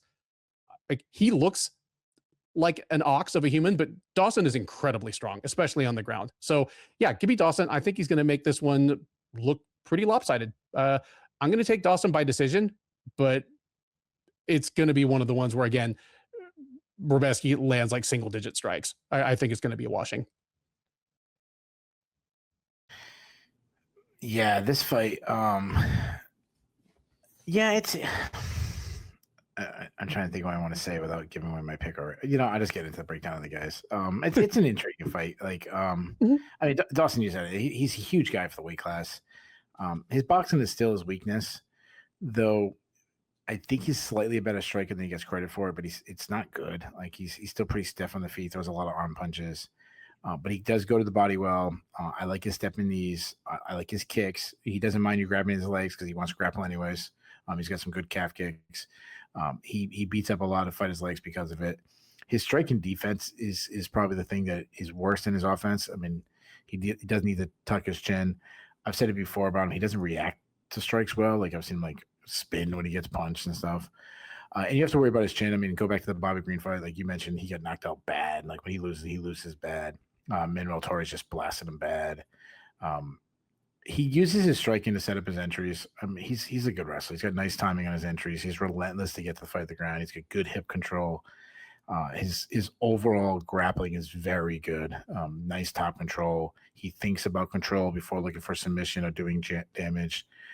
Very similar to like Pat Sabatini in that sense. No issues installing on top. He does advance position well on the ground. Rebecki, he's really inconsistent. In one fight, he looks like a title contender. The next fight, he looks like a low-level guy. I really feel like I don't have a good read on this guy. What I do know about him is he's turned into this classic blood and guts guy. He's going to be in a war. Short, compact fighter, southpaw, fights. I mean, the dude fights with incredible volume, pressing the action the entire fight, forcing his opponent onto the back foot, bobbing and weaving to get into the pocket, unload big, hard hooks. He does have some power. He's got 9 TKOs. He works the body. He also likes inside leg kicks, which we don't see too often. He's one fight just by kicking the legs. He's insanely tough though. He doesn't block much. I mean, he's taking an ungodly amount of damage. I mean, just the amount of damage he took in the Chris Duncan fight that changes his life. That's not even like the Miktabeka Rolby fight was the ultra bloodbath. That's I think that's 2 fights in a row. Yeah. He can wrestle. I don't think his wrestling is as good as the broadcast will make it sound. He's more just physically strong. Like we've seen him slam guys. He gets you, like he can slam you. Nice control. He likes to advance position on the ground. He put Razabov in a crucifix. He's got some slick back takes, busy ground and pound. He has a submission threat. He's got 7 subs on his record. He had Roberts was one of the slickest armbars I've ever seen. His cardio used to be an issue. Now it's a strength. I mean, his cardio is extremely good. So on the feet, I favor Rebecki. On the ground, there isn't many I would favor over Dawson on the ground. Rebecki is a very good grappler, but Dawson is he's just super good on the ground. He's just better. I expect Dawson to do what he does, maybe even use Rebecki's volume against him, have reactionary doubles. I expect him to get to wrestle early, wrestle. I say he controls. I say he beats up on the ground. I don't think I understand what you're saying. Like if Dawson loses bad, but I think the line should be bigger. I think he should have at least been over -200. I already used my lock of the night, so I'm not going to go with lock of the night, especially because of Rebecki's style and Dawson's durability issues. But I feel like if I was a betting man, I was going to made 7-8 bets on a fight. This Dawson to win, I would definitely bet on that. Give me Dawson by decision. Next up on the UFC 328 prelims, the welterweight adventure of Joel Alvarez continues against Yaroslav Amosov. Alvarez, the 33-year-old Spaniard, is 23-3 overall. He is 8-2 in the UFC. He is 1-0 since moving up to 170 pounds. He made his welterweight debut last October at UFC Fight Night Oliveira versus Gamrot, winning a unanimous decision over Vicente Luque. Having gotten his feet wet in his new division, he now looks for another significant win against Amosov. 32-year-old Ukrainian is 29-1 overall. He is 1-0 in the UFC. For quite a long time, he was considered one of the better welterweights outside the UFC as he racked up bodies in Bellator, then took a couple of years off as he went to defend his country. Made his UFC debut last December at UFC on ESPN Royval versus Kopp, tapping out Neil Magny in the first round. So he also has gotten his feet wet in the UFC, stepping in here, looking to establish himself as a contender. Keith, your favorite is -170, underdog +140. Who are they? Wow. Well, first of all, the lines, I think it's too big. You said the underdog, the favorite is -170. Yep. Amosov is the favorite. You are correct. Yaroslav Amosov -170, Joel Alvarez +140. This sounds like a fantastic fight to me. Tell me if I'm wrong and tell me who you think gets it done here.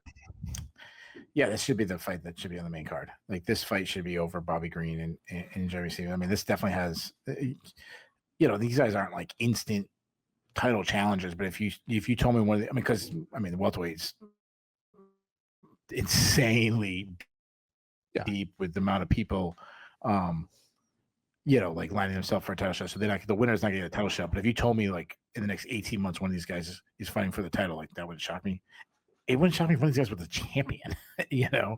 I'm not betting on it, but like I'm saying, this fight has like dark horse implications of the division. So that's what I'm saying. Like, this should be on the main card. Amosov used to be an extremely one-dimensional fighter, but his striking has really come along the way. Obviously, his ground game is still his strength, but he will land more than you expect. And I've said this before about, dominate grapplers. It's because people are worried about the striking. He actually sets up his striking with his wrestling. He looks like he's dipping down for a takedown a lot, and then he pops up and lands an overhand right. He uses movement to avoid strikes well. He kicks the legs a lot. He follows his striking into his entries. He's a very good wrestler, good entries, good top control. He has zero issues stalling on top. Nice back takes. He's got like a dozen subs on his record. I mean, he had an incredible anaconda choke against Neil Magny. And I mean, like half his subs come by anaconda choke. He's really good at it. Alvarez, I like Alvarez a lot. I'm surprised that he's this big an underdog. I mean, it's not a huge underdog, but you get my point. Like, I thought it'd be closer to pick him. I mean, Alvarez he's a great athlete. He's a huge guy, long and lanky. I feel like I don't have the best read on him. Is he a mid-card guy, or is he like a real contender? I'm not really sure about that. But he's a very good striker. He throws some weird angles because he hangs his hands low, but his boxing is good. Nice volume. He's got good hand speed. He's accurate. He'll throw like an up jab, follows with a clean straight right. He's got a good check left hook. He works the body. Obviously, he has a huge kicking game. He mixes punches and he kicks together well. When he's in close, he looks for elbows. I mean, he beat up Thiago Moises with elbows inside. Not the most sound defensive striker. Obviously, he does stand tall. I mean, he's a really tall guy. But if you get inside of him, he'll look for the plum clinch. I mean, he finished Elvis Brandon with knees inside the plum clinch, which was a very good win at the time. Not a great offensive wrestler, but he's a very good grappler. Like, he's a big submission artist. He's got a good guillotine. He will throw strikes, and if his opponent ducks down, he'll grab right over the head and look for a standing guillotine. He's got arm bars. I mean, he subbed. Who was it? He Mark Takesi. Alexander Yakovlev. He armbarred. He armbarred. Yeah. But I was thinking of the Darce choke of Mark Takesi. Yeah. Like, he's a real threat on the ground. I mean, this is a really fun fight. I don't know if it's I don't know. Well, I mean, if Amosov takes him down and controls him, it might not be a fun, entertaining fight. But I mean, it's fun because I've flip-flopped back and forth. I have a hard time. Obviously, on the feet, I still favor Alvarez, though I give Amosov a better shot than probably most people do on the feet. On the ground, we could have some really fun exchanges. I still favor Amosov there. I'm going to lean towards the latter. I think we get a mostly a grappling match. Give me Amosov be on top for a majority of the time. Give me Amosov by decision. I've underestimated Joel Alvarez for too long, and not just underestimating his overall quality, but specifically underestimating things about him. He is a much better athlete than I thought. Like, after his first 2 or 3 UFC fights, for some reason, I saw him as kind of a slow, lumbering guy. I'm not sure why I thought that. Like, he's nimble and fluid, especially for a guy as relatively big with the kind of wingspan he has for lightweight or welterweight. Frankly, he's a better striker than I gave him credit for. Yeah, and hell, he looked like a potential contender at lightweight. Like, what are his losses at lightweight? He lost his UFC debut to Damir Ismagulov, who was a top 10 guy at the time. And he lost pretty badly to Arman Sarukian, but you know what? Arman Sarukian is the only person standing between himself and a title shot because he's such a fucking idiot. Like, Arman Sarukian. What a dickhead. Yeah, he's a complete dickhead, but he's also a top 3 talent at worst. I know we've talked about this, but I got to talk about what he did to Uriah Faber. Was one of the most douche things I've ever seen. Like, what a douche. That was like, you could have really fucked him up bad. Yep. It's Uriah Faber. Like the guy doesn't talk shit. He's like the California, hippie kind of like surfer dude who like likes to compete, although he's almost 50 years old and he's undersized. He's like, what a douche, that guy. Try doing that to David Carr. See how that works out for you. Like, what a douche. Like, people think he's a good wrestler. He's not a good wrestler. Like, he's good for UFC level wrestling. David Carr would fuck him. There's a high schooler who's smaller than him named Bo Bassett. He's probably 20 pounds lighter than him. Bo Bassett he's in high school. He would fuck Armin Sarukian up in a wrestling match. I truly believe that. 20 pounds under though. Anyway, sorry. Sarukian is going to quickly make it so that UFC fighters can't do RIF anymore. He's going to ruin it for himself and everybody. He's such a douche. I'm sorry. I know I keep going on it, but what a douche. Yeah, that's who Joel Alvarez. He'll probably challenge me next. He'll probably challenge me next to wrestle him. Like, and I'm younger than Uriah Faber. Anyway, sorry. Yeah, and yeah, for all we know, Sarukian would have beaten Alvarez, 10 times out of 10, but he split him wide open with an elbow in the first round, and the fight was effectively over at that point. Like it could have been stopped after the first round by the doctor. Like Alvarez looked like a potential future contender at 155. I just think he was putting himself through such hell to make that weight that he kind of saw the writing on the wall. And it's not like he's undersized for 170. He's going to be way bigger than Amosov. It's tempting to take the upset here. Right. But it would require Alvarez to thread the needle a little bit. His best chance to beat Amosov is to keep things standing. As you said, both these guys are more well-rounded than they get credit for. But ultimately, if the majority of this fight happens on the ground, especially if it's Amosov initiating the takedowns, that leaves Alvarez very few ways to win this fight. Short of just, catching Amosov in a front headlock. I mean, if there's some sort of prop bet on whoever wins by Anaconda or Darce choke, like hammer that, but don't bet on this fight otherwise. I'm going with Amosov, but this fight, I agree with Keith. It's closer than the lines make it look. If Amosov blows his first 2 or 3 takedown attempts and Alvarez seems unbothered, like brace for the upset, because I do think Alvarez would outstrike him. But I'll go with Amosov by decision here. I think he gets Alvarez to the ground at least enough in at least 2 out of 3 rounds to make the decision a foregone conclusion. Next up at UFC 328, and at least as the card is constituted as of the beginning of fight week, the top prelim. Keith, you finally get your first win in the UFC. It's a moment you're going to be able to tell your grandkids about, and guess what they give you next? It is Osman Ozzy Diaz versus Ateba Abega Gautier. Gautier, the 24-year-old Cameroonian, is 10-1 overall. He's 4-0 since joining the UFC out of Season 8 of Dana White's Contender Series. He's already fought once this year. It was at UFC 324 back in January, where he took a unanimous decision over Andre Pulyaev.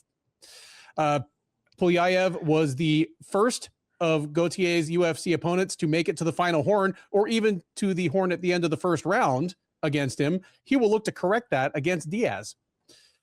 35-year-old Californian is 10-3 overall. He is 1-1 since joining the UFC as a veteran of Dana White's Contender Series. He fought on Season 6, lost to Joe Pyfer, got the call-up a couple years later anyway, and made his debut all the way back in November of 2024, getting knocked out by Zhang Mingyang. Came back a little over a year ago at UFC 313 and picked up his first UFC win by decision over Djorden Santos. Keith, your favorite is minus 1,100, underdog plus 700. Who are they? Oh, I wonder what the favorite is. Dude, if I was Ozzy Diaz and I like Mick Maynard called me or Sean Shelby or Hunter or one of these guys called me and was like, "Hey, you ready to fight?" I'm like, "Hell yeah, I'm ready to fight. Let's get a fight." And they're like, "Ateba Gautier." I'm like, "Yeah, I forgot, Mick. Like, I forgot I'm actually retired."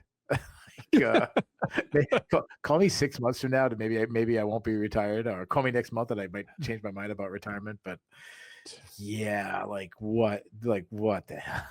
Like, what the hell, dude?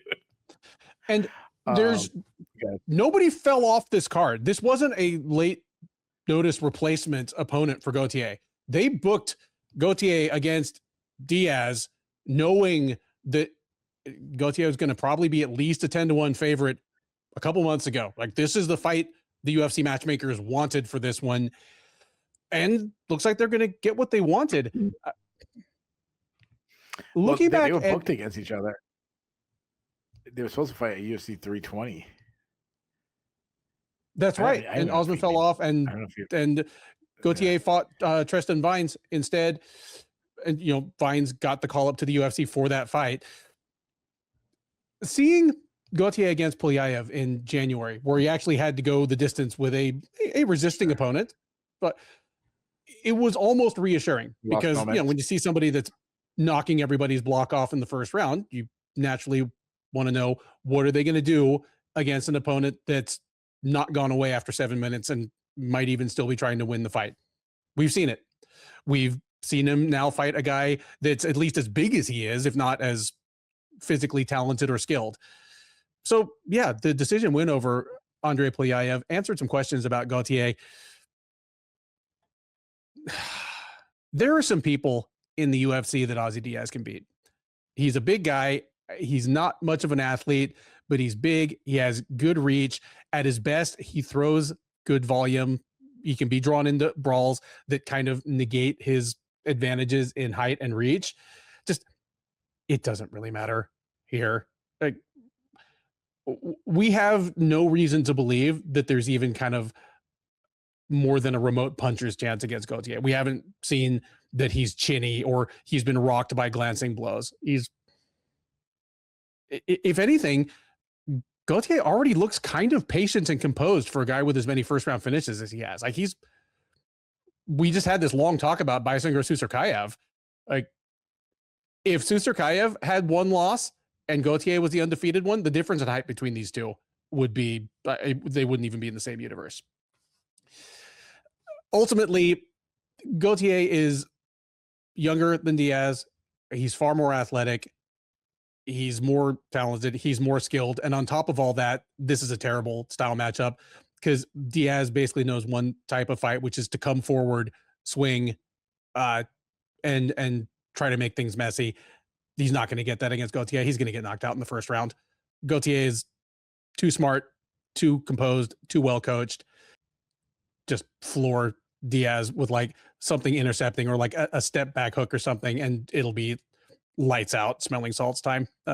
Gautier first round KO.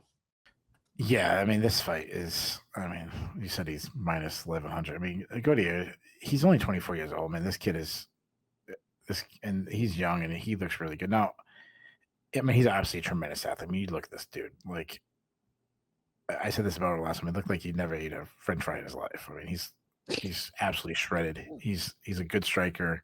He moves well, very relaxed, very poised. He's accurate. He's got insane power, gonna be crushing power. Even you block his shots, you go flying. He touches it, it's lights out. He's a freaking nature. I keep talking about how athletic this guy is. I like his step in knees. He throws kicks, but he doesn't really set them up. That's an issue. He isn't a wrestler at all. His takedown defense does need to improve a little bit. He struggles if you can get him off the bottom. He's not a submission threat. I mean, I'm trying to find things wrong with him. But to his credit, he did show some improved takedown defense in his last fight. Now, he lost moments in his last fight, and that was concerning. But some people I think might even gave a round to his opponent. But like he showed me that he can face adversity. Diaz is a poor athlete, but you didn't mention he's a very big guy. He's a big middleweight. He has good volume in the feet. He's a boxer on his feet. The problem is he's a little flat-footed. He lacks hand speed. He works behind a jab. He works the body well. He does have some power. He's got 7 KOs, which is surprising because he throws a lot of arm punches. Like he doesn't look like a guy who should have a lot of power. I guess he's big, so I guess that makes sense. But he doesn't like really step into his shots or anything. He's too hittable for my liking, though. He gets hit a lot. His offensive wrestling is bad. His defensive wrestling might be even worse. He does have 2 subs on his record, but he's definitely not a submission threat. Yeah, you have to worry about his chin. He's been cracked a bunch of times, but he does have good cardio. So, you always like to ask a question, like in a big upset, how can they win? Now, there's always that like land the perfect blow, knock him out shot. Yeah, sure. Does Gautier get tired because he come out the gate too fast? Well, he's not really like that. I mean, he throws hard, but he's not like he's not a Terrence McKinney like running at you throwing huge things. And but maybe Gautier tires out and he can take over. But I mean, he's just too hittable. I mean, Gautier is too fast, too accurate, hits too hard.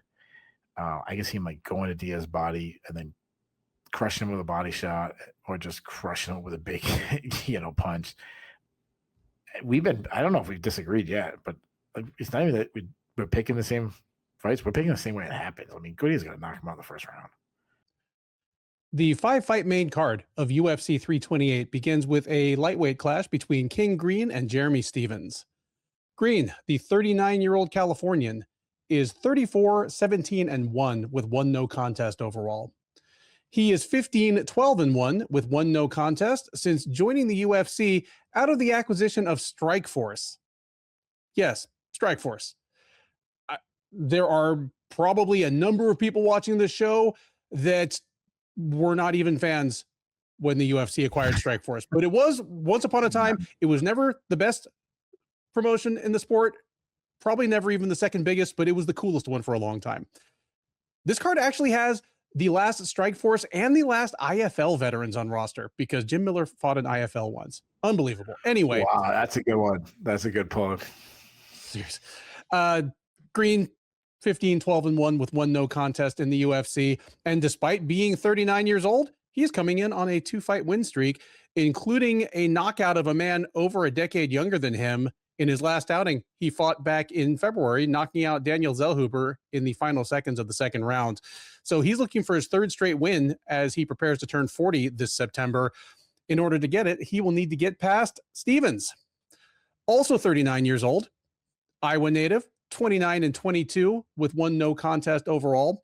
He is 15-18 with 1 no contest across 2 separate stints in the UFC. He was a mainstay of the UFC, a decade ago, went and sought his fortune in other promotions, including PFL, but he returned to the UFC last year, faced Mason Jones, and dropped a unanimous decision. So he's 0-1 since coming back. Would like not to go 0-2, I'm sure, but he is not favored to get it done. King Green is your favorite, Keith. Take a guess at what the line is. Minus 500. It's not quite that bad, but Green is minus 325. Stephens plus 250 coming back. Before talking about this fight, I have to do a quick public service announcement. Before we started recording, off camera, I think it was, you were mentioning that, you thought I'm like a nice guy and a devoted husband for spending a couple of years working graveyard shift just so I could basically match my wife's shift because she was a nurse working graveyards at the time. One, it's because I know I'm married out of my league, and so I have to put in that extra effort. Like I'm kind of like right. The Rudy of marriage. Like nothing's free, man. You got to earn it. But nice. Also, I get surprises like this. So we took a quick break between the prelims and the main card just to get a drink, use the bathroom. I find that she's left me a surprise. This is my favorite jerky. It is Tillamook. It's tahini flavored. Yeah. I don't even know if you have tahini in New England, but it's like like this chili lime spice thing that like a lot of Mexicans will like put it on the rim of their beer. It's kind of a Texas thing, but it's like this tangy lime flavored thing. It's my favorite jerky in the world. They don't carry it at the grocery store anymore. So she must have ordered some from Amazon, and I'm going to start crying here. Just out of like, oh, she gets me. Dude, anyway, I've been to Bucky's. She could have got a Bucky's. There's like an entire wall of jerky with 900. There is a wall of jerky at Bucky's. Yeah, not lying. Like I got to count it one night. There might be 100 flavors of jerky there. And if you think Keith is exaggerating, keep in mind that Bucky's has over 50 bathrooms and over 50 gas pumps. So if he says there's 100 things of jerky, there might actually be. Anyway, but Bucky's is bigger, way bigger than the Apex. Oh, easily. Oh yeah. Like the average Bucky's, it's the size of the average Home Depot. It's like 120,000 square feet. They're fucking giant. Yeah. Anyway, King Green versus Jeremy Stephens, 2 39-year-olds. To me, the difference is that at any point in their respective careers, Green was a better fighter than Stephens, and Green is still fighting at a pretty high level, whereas Stephens has fallen off from even where he was in his prime. This is going to sound like I'm bashing Stephens. I'm not. He's always been a bit of a scrappy overachiever as a fighter, but even the UFC's own scouting report on him was always wrong. He used to be the poster child for somebody whose power was overrated or at least overstated because of one or two big knockouts. Like he knocked out a couple people early in his UFC run, then didn't knock anybody out for his next 20 fights, but you would hear it from the booth every time. Stevens has that huge power. He just has to touch the chin once. Well, no, he touched a lot of people's chins. Fucking move. Yeah. Yeah. Like you don't really knock him out often. No, like Stevens, and again, this is going to sound insulting. It isn't meant to be. Like Stevens has been a good fighter for a long time, has given us quite a few entertaining fights, but he's almost the platonic ideal of the leveled up Midwest journeyman. Like he's pretty good at everything, incredibly tough and scrappy. He has decent power. Like he's not a pea shooter. Just he was never the touch their chin and they're dead type fighter, but he's always had defensive flaws, and just fighters that were better than Stevens at something usually have been able to steer the fight towards their kind of fight against him. Like people that are better than Stevens at striking have been able to engage him in a striking contest and dictate the range and dictate the pace. People that have wanted to wrestle Stevens have been able to wrestle him. Yeah, he was. I mean, there's a little bit of Clay Guida to him, like, and on the other side of it, Green is fighting really well right now. He's even at 39. He's still one of the slicker boxers in the division. His hand speed has fallen off some, but it's still well above average for the division. He's one of the few fighters in the entire UFC that moves his head enough, like while striking. His offensive wrestling isn't so much underrated as I think underused, but he even shown himself like willing to shoot some takedowns, which most fighters who wrestle get less willing to wrestle as they push 40. That's not been the case for him. Like, there's no smoke and mirrors. Like, he's lost a couple fights in the last couple of years, but they were all the better fighters. I think Green wrecks Stevens. And by wreck him, I'm not even saying he necessarily knocks him out, but I have the feeling that Green is going to want a stand-up battle where he can just sort of style on Stevens with his better reach, better hand speed, better combination punching, much better defense. And I think he's going to get exactly that. The question is just whether he pity pats him and gives him angles and outstrikes him like 3-1 over 3 rounds, or he really starts piling up the damage and knocks Stevens out. I'm going to go with the latter. As tough as Stevens has always been, as much of a blood and guts guy, it might be one of those spirit indeed is willing, but flesh is weak moments. Give me King Green to win by 3rd round TKO here, but I think he probably wins every minute of the fight up until then. Yeah, this fight, good Lord. I mean, you talked about the last Strikeforce veteran, the last IFL, that was a good poll.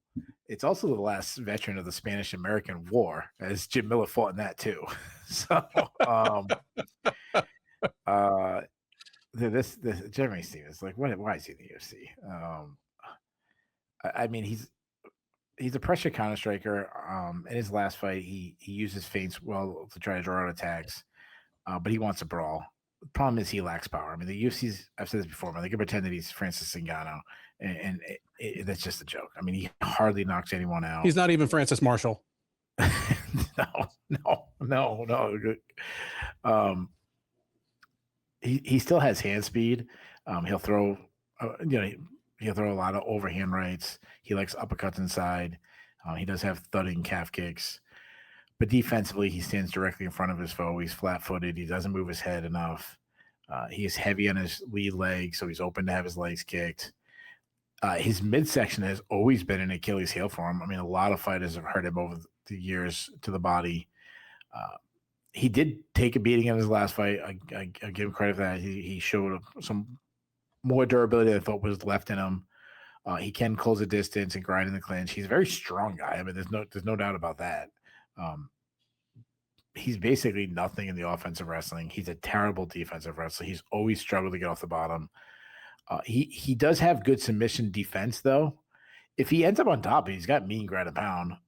But I mean, what he has a lot of heart left in him. That's it. I mean, he to his credit, he still had cardio in his last fight. He was throwing hard for 15 minutes. But skill wise, I mean, it's really declined. Bobby Green, I mean, he's a good boxer. He moves a lot. He switches stance a lot, kind of gets you guessing. He likes to bait his opponents by keeping his chin out there, trying to get them to headhunt so he can counter. Because he keeps his hands low, then he tries to counter. He counters from weird angles. He works that jab. He does throw a lot of lead rear punches, kind of stepping in, and then he'll throw the rear punch and then switch stance on the way out of it. This helps him, close the distance pretty quickly because he kind of gets off the rhythm, which is good. He's good at being first and third. If you chase him, he's one of the guys who can land clean shots while backing up. But he's not just a distance striker. He can get in the pocket and he can throw it out in the pocket. I like that he's been looking for elbows inside recently. He'll throw out some dumb spinning attacks. We saw a lot against the Jim Miller fight. But he's been on the other side. He's been adding those oblique kicks, which I like. I've said it before. I've finally changed my notes on him. He doesn't cruise anymore. That was the big knock about him. He used to cruise and give away rounds. That's not the case anymore. He's changed that. And he's been knocking guys out, which he was never really known for. He was never really known for his power punch, and he's showing power. Defensively, he's still slipping, rolling with punches. I'm not a big fan of rolling with punches. His durability is fading, though. He can't eat shots like he used to. And if Stevens, even though I was just bashed his power, if he is going to win, it'd probably be he just catches Bobby Green. Many guys have hurt Bobby Green. I mean, Mauricio Rufy knocked him dead. I'm not saying Jeremy Stevens is even the atmosphere is Rufy right now, but he isn't a bad wrestler. And to Bobby Green's credit, he's been sneaking in takedowns a lot more recently. Now, that wasn't the best idea against someone like Paddy Pimblett, who has a grappling advantage, but his fight IQ has never been the best. He is hard to take down, though, and if you do take him down, he's hard to hold down. So, you were on the fence whether it'd be Bobby Green pop shotting him or if he finished him. I'm not on the fence. I think Bobby Green pieces Stevens up. Right? I think he jabs him to death. I think he oblique kicks him. I think when Stevens can't catch up to his speed, I think he just starts open up with big shots. I see him putting Stevens out. I know Stevens has always been a tough, durable guy. Dude's an old guy now. I see Bobby Green catches him, finishes him with a big combination. Give me Bobby Green by first round knockout. Man, we've already kind of belabored this, but I want to throw this out here because I just noticed Jeremy Stevens' UFC debut was a second round submission loss to Dean Thomas. There you go. There are probably some people watching right now that are like, oh, wait, Dean Thomas used to fight? Yeah, yes, I didn't know that. He used to fight, and he fought somebody that is fighting this Saturday. Right. Look at the grizzled guy with a little bit of a pot belly that's, spitting the reel on the sidelines on Saturday and think that he has a win over somebody that is fighting on Saturday. It's not out of the possibility to do Jeremy Stevens 7, what do they call it, 7 degrees of Kevin Bacon to judo Gene LaBelle. We could do it. Oh, probably. I mean, you can go straight from Thomas to people like BJ Penn. Yeah. And Cal Luno. Yeah. You probably could get the judo Gene LaBelle without too much trouble. Whew. Next up on the UFC 328 main card is a welterweight matchup between Sean Brady and Joaquin Buckley. Brady, the 33-year-old Philadelphia native, is 18-2 overall. He is 8-2 in the UFC. He is coming in off a loss. He got knocked out by Michael Morales in the first round at UFC 322 last November. That snapped the 3-fight win streak for him. He'll look to start up a new one, reassert himself in the welterweight title picture at the expense of Buckley. 32-year-old Missouri native is 21-7 overall. He is 11-5 since joining the UFC out of Bellator, and he is 6-1 since moving down from middleweight to welterweight. He moved down to welterweight a couple of years ago, won his first 6 fights in his new weight class before running into Kamaru Usman in the headliner of UFC on ESPN 69 last June. He came out on the wrong end of a unanimous decision there, so having suffered his first loss in his new weight class, he's looking to get back on track as well. Keith, your favorite is -170, underdog +140. Who are they? Brady's a favorite. You're correct. Sean Brady -170, Joaquin Buckley +140. Tell me how you see this fight playing out. Who you think wins? Yeah. So obviously when Brady lost to Michael Morales, and can we just talk about a second how good Michael Morales is? Like, this dude is special. Like, I know everyone's talking about Carlos Prates after what he did to Jack Della Maddalena, which was awesome. Side note, dude, I gotta take my flowers. I was in the Sean Bitter. He was a fantastic follow on Twitter and everything. I was in his pick'em. He got like 32. I don't know, the media members, but like betting people, and you had to like rank. You had to make all your picks and how you did it, and you got bonus points. But also you had to rank by confidence. It was 32 of them. Dude put me as a 32 seed. Yeah, your brother took the whole thing. Take all 31 of those chumps down. Took first place. Came down to Carlos Prates coming through for me.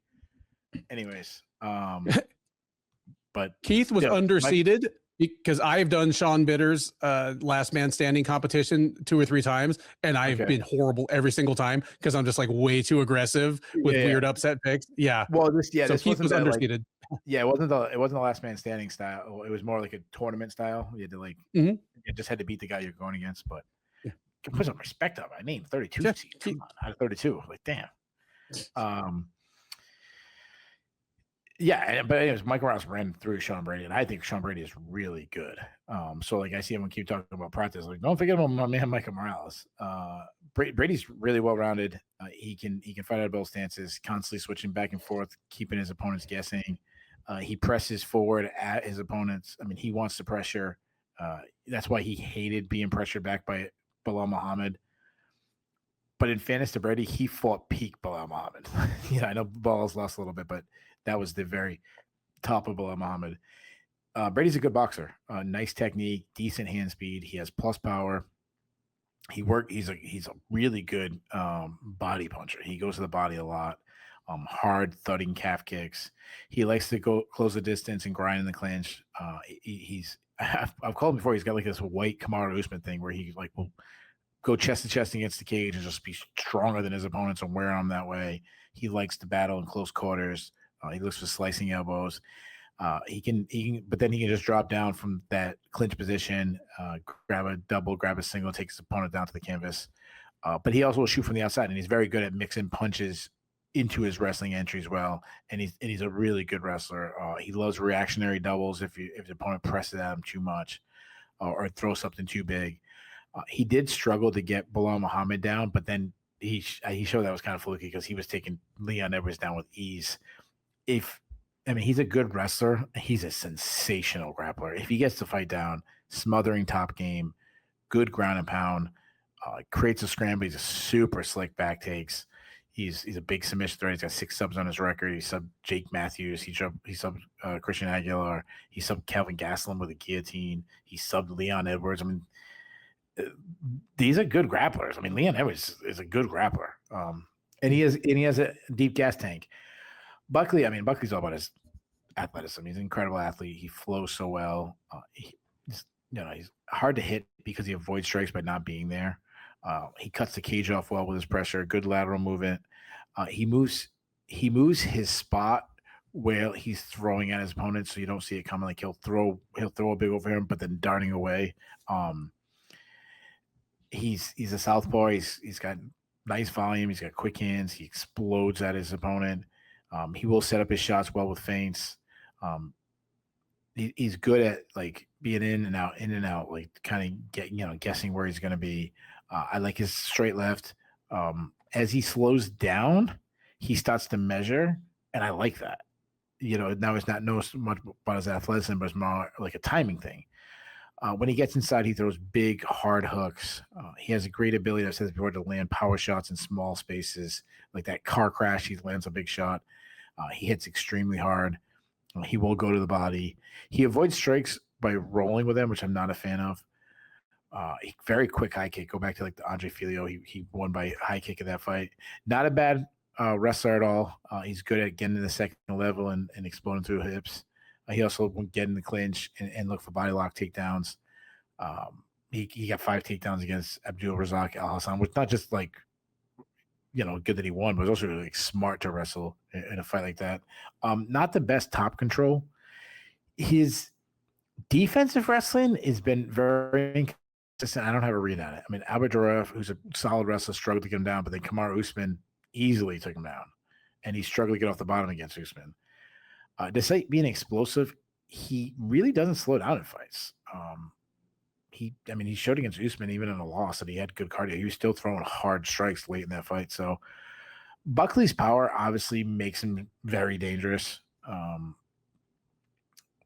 But saying like liking Buckley and thinking he's a pretty solid guy, I still think Brady has such an advantage on the ground. I mean, he's so good on the ground. I expect him to take Buckley down and beat him up. Buckley is hard to submit, but Brady is so good on the ground. I think he actually finds a way to find a submission. I'll see Buckley gets getting frustrated 2 fights in a row. He's losing, getting stuck on the ground. I think he makes a mistake, maybe gives up his back. You don't give up your back against Brady. Brady subs him.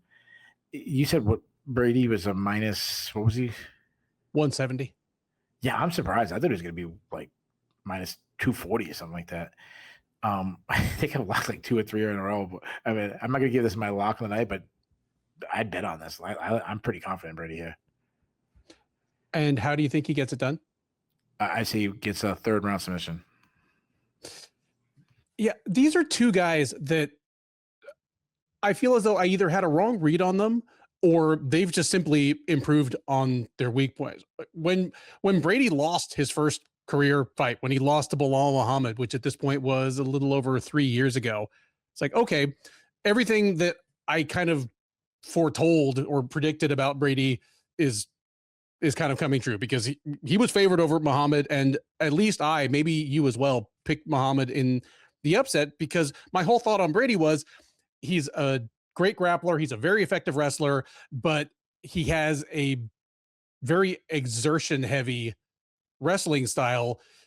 He slows down late in fights. People that can drag him into deeper waters, he's going to get tired and fade. And when he did against Muhammad, I was like, okay, the book is written on Brady. But one, as you mentioned, that was peak Bilal Muhammad. That may have been his best single performance, even above the one where he won the title, just in terms of how well he fought.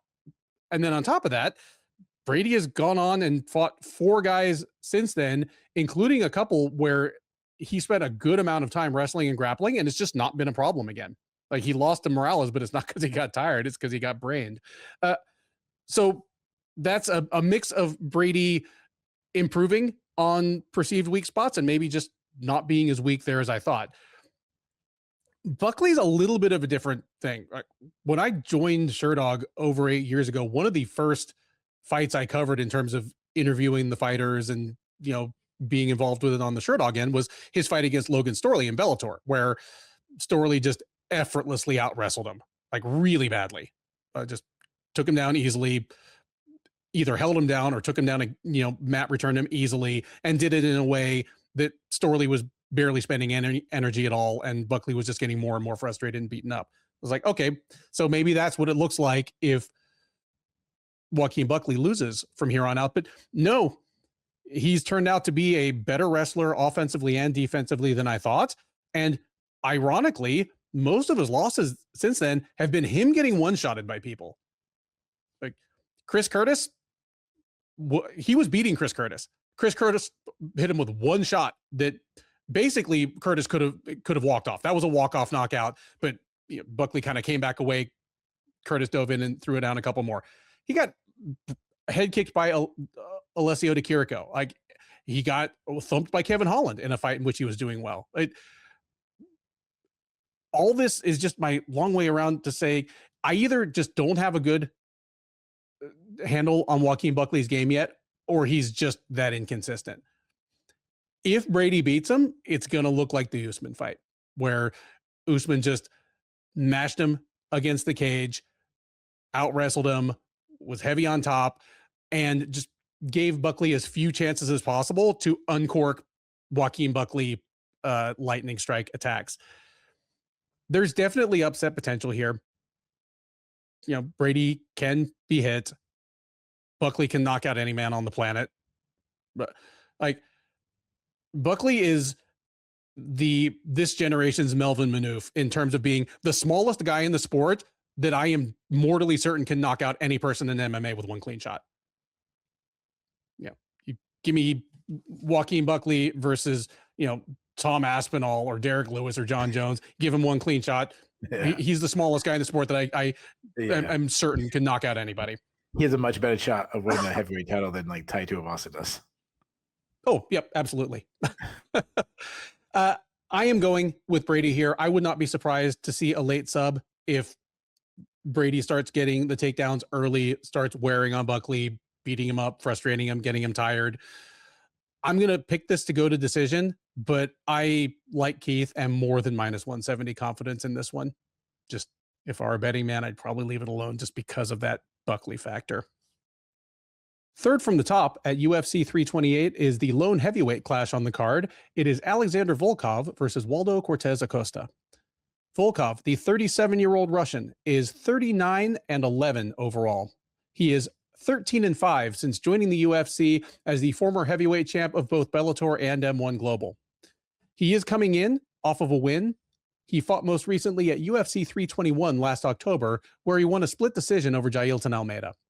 He's looking to start up a new win streak here, reassert himself in at least the fringes of the title picture against Cortes-Acosta. 34-year-old Dominican is 17-2 overall.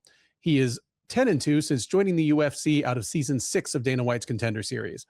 He is on a 3-fight win streak.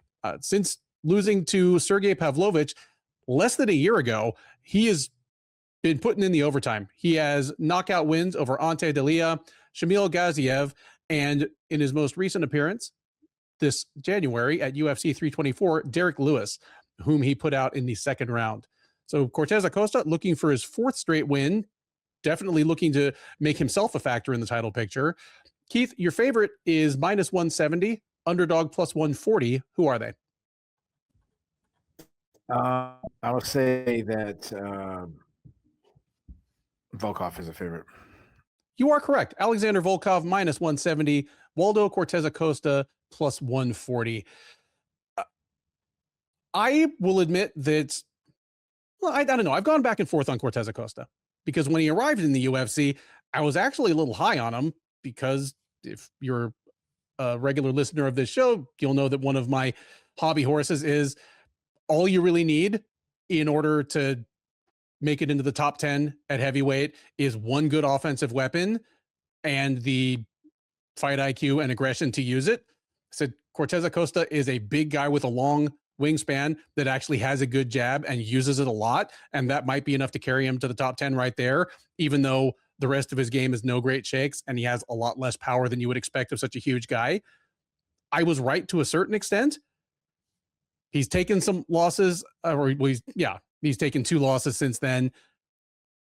The most recent one to Sergey Pavlovich is nothing to really be ashamed of, but he's also a better fighter overall than I gave him credit for. Like he's a little quicker and more nimble. He's still, nobody's going to confuse him for Cyril Gane or Tom Aspinall or like young Frank Mir in terms of just how quick and fluid on the feet you can be as that big a guy, but he is nimbler than I thought he was. He has better power. And honestly, it may not even be that I underestimated his power. It may just be that it's improved as he's gotten more confident, as he's gotten older and started sitting down on his punches more. But he has 3 KOs in a row at this point. And Shamil Gaziev at this point might be a little bit of a quitter. It's starting to kind of look like that. But Ante Delia is not. And however dilapidated Derek Lewis has gotten, getting lit up on the feet like that is still not something a lot of people do to him. Cortes-Acosta is just turning into quietly one of the better strikers in the division. Having said that, this is kind of a rough style matchup. Volkov always, I don't know if Volkov is a Shillen and Duffy guy, but he's definitely a Duffy guy. I have a soft spot.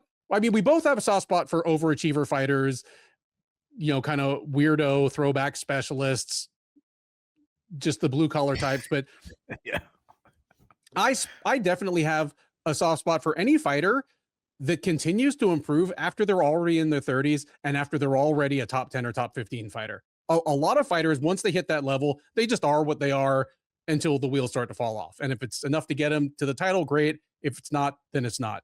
That's not Volkov. The scouting report on Alexander Volkov is different even than it was when I started at SureDog 8 years ago, or when Keith and I started previewing these cards 5 or 6 years ago. He used to have terrible takedown defense. He used to have mediocre power, right? Those have both improved, and they've improved by him basically changing his body composition. He used to be a long, lanky guy, and he always will be long. He might be taller than the 6'7" they list him at, but he's put on what appears to be about 20 pounds of muscle since he was in Bellator and M1, and he's put on a lot of it from the waist down. Just his legs are much thicker now. He's kind of got that semi-shilt type build where his upper body is not that thick, but he just has huge legs. And as much as we joke about it when it comes to female fighters, Volkov having a lower center of gravity has helped his takedown defense. He's not terribly fast on his feet, and he has super long legs, so he tends to be there for when people shoot takedowns on him.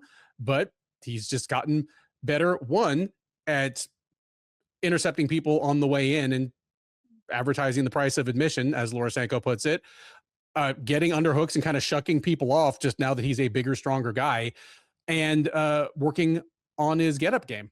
He's done his best to compensate for his shortcomings as a fighter, to maximize his physical advantages and to minimize his physical disadvantages.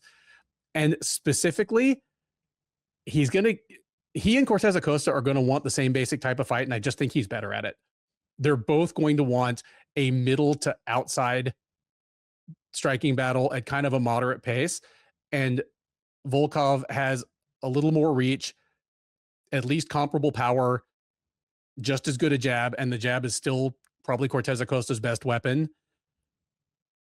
And while I expect the majority of this fight to take place on the feet, if Volkov decides to, he could probably take Cortes-Acosta down, or at least have that as a safety valve if he gets hurt or really doesn't like what he's getting on the feet. Whereas I don't think the opposite is necessarily true. So I expect this to be a competitive fight, but I really do think the matchup favors Volkov unless he's started to age and decline, which I see no signs of thus far. So give me Volkov by decision here. Yeah, this is an intriguing fight. I feel very similar like what you said about Volkov, but improving. I kind of feel the same way about Cortes, though. I definitely didn't have a good read on Cortes in the first game. Like I thought he was a low level heavyweight, and that's just simply the case. Volkov, I feel like I agree. Like I don't know if he's gained skills much as he's became a heavyweight, top 10 heavyweight, but I definitely totally agree with his physique. Like he, obviously he's a huge heavyweight anyway. He's, nearly 7 feet tall, but he's added muscle. Like he's thick now, and that wasn't the case. And he's looked really good lately. I mean, he's a good striker, very controlled pressure striker. Obviously, he keeps his distance with his long strikes. He's a technically sound striker. Nice jab. He uses good footwork to keep his range and kind of keep his opponent at the end of his punches. Just touches, really doesn't unload power shots until there's a clear opening. He's accurate, more power than you originally thought. But again, that's him, changing his physique. A lot of teep kicks, which is obviously smart. With that Holly Holm push kicks, obviously smart. His defensively, his long legs are a target. Go back to like Tai Tuivasa chewing up his legs. Solid chin. Really, he hasn't really been hurt in fights. Obviously, Derek Lewis caught him forever ago, but he hasn't really got beat up on the feet and hurt often. The one thing I disagree on is his takedown defense. I think his takedown defense is bad. It looked horrendous against Jolton Amine. I know Jolton Amine is a good wrestler and obviously a much better wrestler than Cortes-Acosta, but you knew that there's nothing Jolton Amine was going to do other than wrestling. He was just easily taken out. He was even taken out by Cyril Gahn in their fight. Obviously, he was smoked on the ground by Tom Aspinall, but that's obviously different. And he struggles to get off the bottom. Now, that might not be the case against like a Cortes-Acosta. Now, I've kind of become a fan of Cortes-Acosta because he's turning a little into this, like, I'll fight anybody anytime kind of guy. He's a boxer, works best from distance, and uses distance well. Now, obviously, that's going to be a little bit of an issue against Volkov. I'm not sure, but his output, sometimes it's been low, sometimes it's been pretty good. So his output has been inconsistent. I don't really have a good read on that. He does work behind a jab. He sets up his power shots with feints. He's pretty, like, you don't look at him because he's got a little bit of a gut and stuff. You don't think he'd be like a fast heavyweight. You know, he's not built like Susurkaev. He's actually pretty fast for a heavyweight. Throws straight shots on the pike. He's good at wrapping punches around his opponent's defense. If Volkov goes to like a turtle up defense, he'll be able to hit him. I like that he goes to the body a lot. That's something I think he should try to do against Volkov. It's go down low. He hits hard. I mean, he's got 3 straight KO wins. He has some hard calf kicks. That's another thing I think he should do against Volkov. He is heavy on his own front foot because of his boxing style, so he's open to leg kicks himself. He does need to tuck his chin a little bit more. He's shown to be very durable, though. I mean, he's been clocked by some big power punchers and not have really been hurt. He did show fight IQ by wrestling Robelis dos Spain in that fight instead of like taking his chances in the striking. His takedown defense has improved drastically since he first joined the UFC. I mean, he had good takedown defense against Sergey Spivak. And if he's been taken down, he's been pretty good to get back to his feet. So I think I disagree a little bit on the ground. I don't know. I mean, could Volkov out wrestle Acosta? Yeah, he could. I think his best advantage is just working teep kicks and jabbing from distance. I've gone back and forth this one. This is our first disagreement. I'm actually going to go with the upset. I'm going to go with Cortes-Acosta. I think he has the power advantage. I think he's been showing a good fight IQ.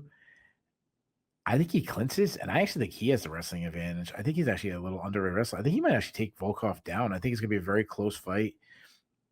I'm going to say Costa wins.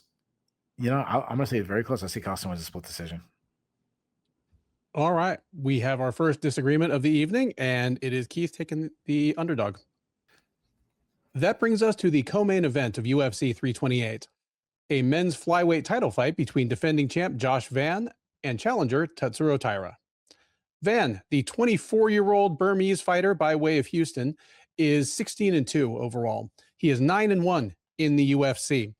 He is on a 6-fight win streak, including his title win over Alessandro Pantoja at UFC 323 last December. He rode a 5-fight win streak into that fight.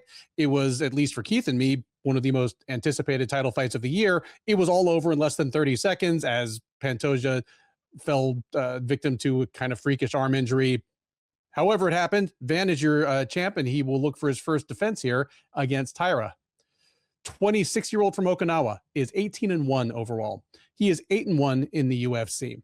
He is on a 2-fight win streak. He lost a split decision to Brandon Royval about 18 months ago in the headliner of UFC Fight Night 244. Since then, he has bounced back with consecutive wins over Hyun-Sung Park and Brandon Moreno. The most recent of those, the Moreno fight, was at UFC 323 in December. So Taira, with Pantoja still not able to try to win his title back, gets the title shot here. Keith, your favorite is -170, underdog +140. Who are they? -170 is the favorite. Taira. You are correct. Tatsuro Taira -170, Josh Van +140.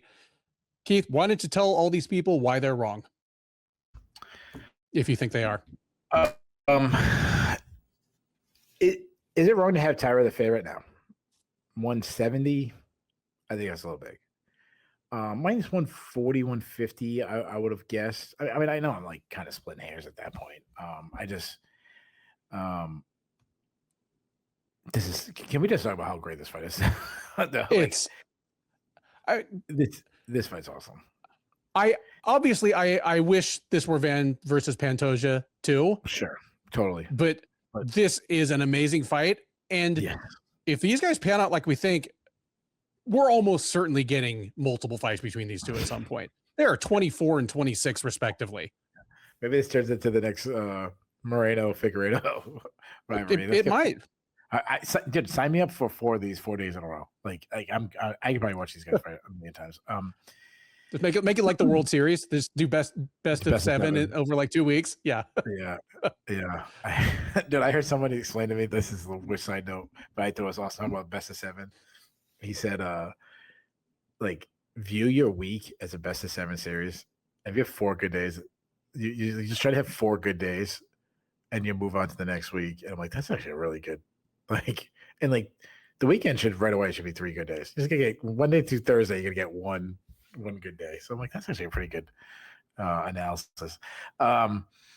He explained it way better than I am, but Josh Van, this dude is 24 years old and he's already a champion. I don't think he gets enough credit. And obviously, I've gone on about the whole thing. It's not his fault with the Pantoja thing, but I've described him this way, and I still feel this way every time I see him fight.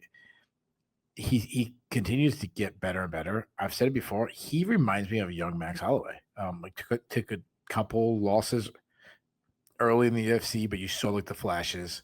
And as he starts hitting the peak, he looks really good. I mean, he's a tremendous athlete, not a fast starter, but he's been coming out more aggressive out of the gate. He did it against Pantoja. He's a builder. He's so good late in fights. His volume increases. He finds the timing and the rhythm. He's constantly moving forward and attacking his foe. He's probably the best boxer in the flyweight division. I'm sure of that, and definitely one of the best boxers just in the UFC. He's technically sound striker. He sets up his shots well, the feints. He cuts angles well. He has fast hands, accurate. He's got an incredible jab. He likes to double it up, it's very boxing style. Has great head movement. He slips out of range. He slips in and out of range really well. Slips and counters really well. He has good power. I mean, knocked out Bruno Silva in his fight. He busted up Brandon Royval with big shots. And he's still not even in those power years yet. He works the body really well. I mean, destroyed Kevin Boss with incredible body work. Felipe Bunya's got body work. Even a loss to Charles Johnson. He was hurting Charles Johnson with body work. I like his kicking game, good teep kicks. Though he can be countered by not setting them up. And again, I don't know if throwing keep kicks against Taira would be the best idea. He does need to check leg kicks himself. His step and knees are incredible. While if he guts to throw a step and knee against Taira, Van is so good at it that I don't think you take it out of your offensive game against Van. If he takes you down, so be it. Because it's such a good weapon for him. He's an underrated offensive wrestler. He's got fast entries. He showed really good takedown defense against Cody Djorden, against Rice Soroyo, against Bruno Silva. Even if you take him down, he works back to his feet quickly. If he's on top, really good ground and pound. The only thing offensively that might be a weakness of him, I talked about this before, is he's not a submission artist. He only has 2 subs. But again, he's super young. That could change. And the other thing, I keep talking about, he's only 24 and he's a champion. How impressive that is. Or he's only 25 and he's a champion. That's so impressive. But for a guy his age, he's also taken a lot of damage. I mean, Edgar Chavez hurt him. Charles Johnson obviously knocked him out. Brandon Royval had an all-time war against him. And he also has, great cardio. He's unstoppable late in fights. He has a Marab style cardio, but with with boxing. Tatsuro Taira, I mean, he's a massive flyweight, huge guy, very good athlete. He moves well. He's very fluid in his control, controlled in his movement on the feet. He works so well from range due to his length. He's a very underrated striker. And it shouldn't be underrated. Just his ground game is so good that it overshadows his striking, but his striking has come along. He's good at picking up his opponent's timing. He's got fast hands, nice, clean strikes down the pike, a clean right hand. If someone gets inside his range, he's looking for power uppercuts inside. He does have some decent power. He's got a nice kicking game from distance. Not the most technically sound defensively. He does stand a little bit tall, but his threat of takedowns opens up his shots on the feet. He can get to the clinch. He uses size well in the clinch. He can shoot takedowns, and he's got good entries. If he gets the fight to the ground, he's absolutely incredible on the ground. Smothering top game. Inches position, doesn't rush anything, some insane back takes. I mean, his back take against Alex Perez was awesome. His back take against Brandon Moreno was probably even better. I mean, the dude smoked Brandon Moreno, probably a future Hall of Fame fighter. And yeah, he's declining a little bit, but he's still like he's still got some good years left in him, and he smoked Brandon Moreno on the ground.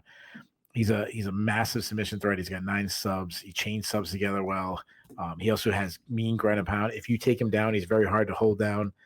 And again, he smoked Brandon Moreno on the ground. So prediction, I mean, Chimaev and Strickland is going to get all the attention this week. Like Taira and Van will get some embedded moments, and they'll get some questions at the press conference and stuff. But the sound bites are going to be Strickland. Chimaev says quirky things. They're going to be the one that have to be separated at the press conference and at the weigh-ins. They're going to be pushing each other, and everyone's going to be talking about that fight. But dude, this is my main event. And it's actually it's a shame that they didn't get their own numbered card, because I think this fight is that good. I mean, I think there's a lot of pressure on both these guys too. I mean, both have entire countries backing them. And there's a lot of pressure on both these guys. Like Van coming in as a champion has that pressure because, so many people are hating on him, don't view him as a true champion. And if he loses his title to Taira, it won't be, like Taira's the man, Taira's awesome. Van was awesome. He won the title at a young age and just lost to another really talented guy. It'd be like, he was a paper champion. It was a fake title. If he never wins the title again, it'll always be like, man, that fake title that he got. But Taira has the pressure of Japan on his show. I mean, there was a time, and we're both been around long enough to know, when Japan was the dominant country in the lower weight classes. I mean, I'm talking like Takanori Origami and Max Sakurai and Shinya Yoki and Kid Yamamoto and who else am I?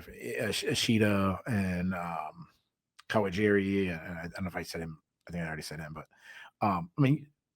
Kal Uno was up there. There was, and there's other guys I'm forgetting about.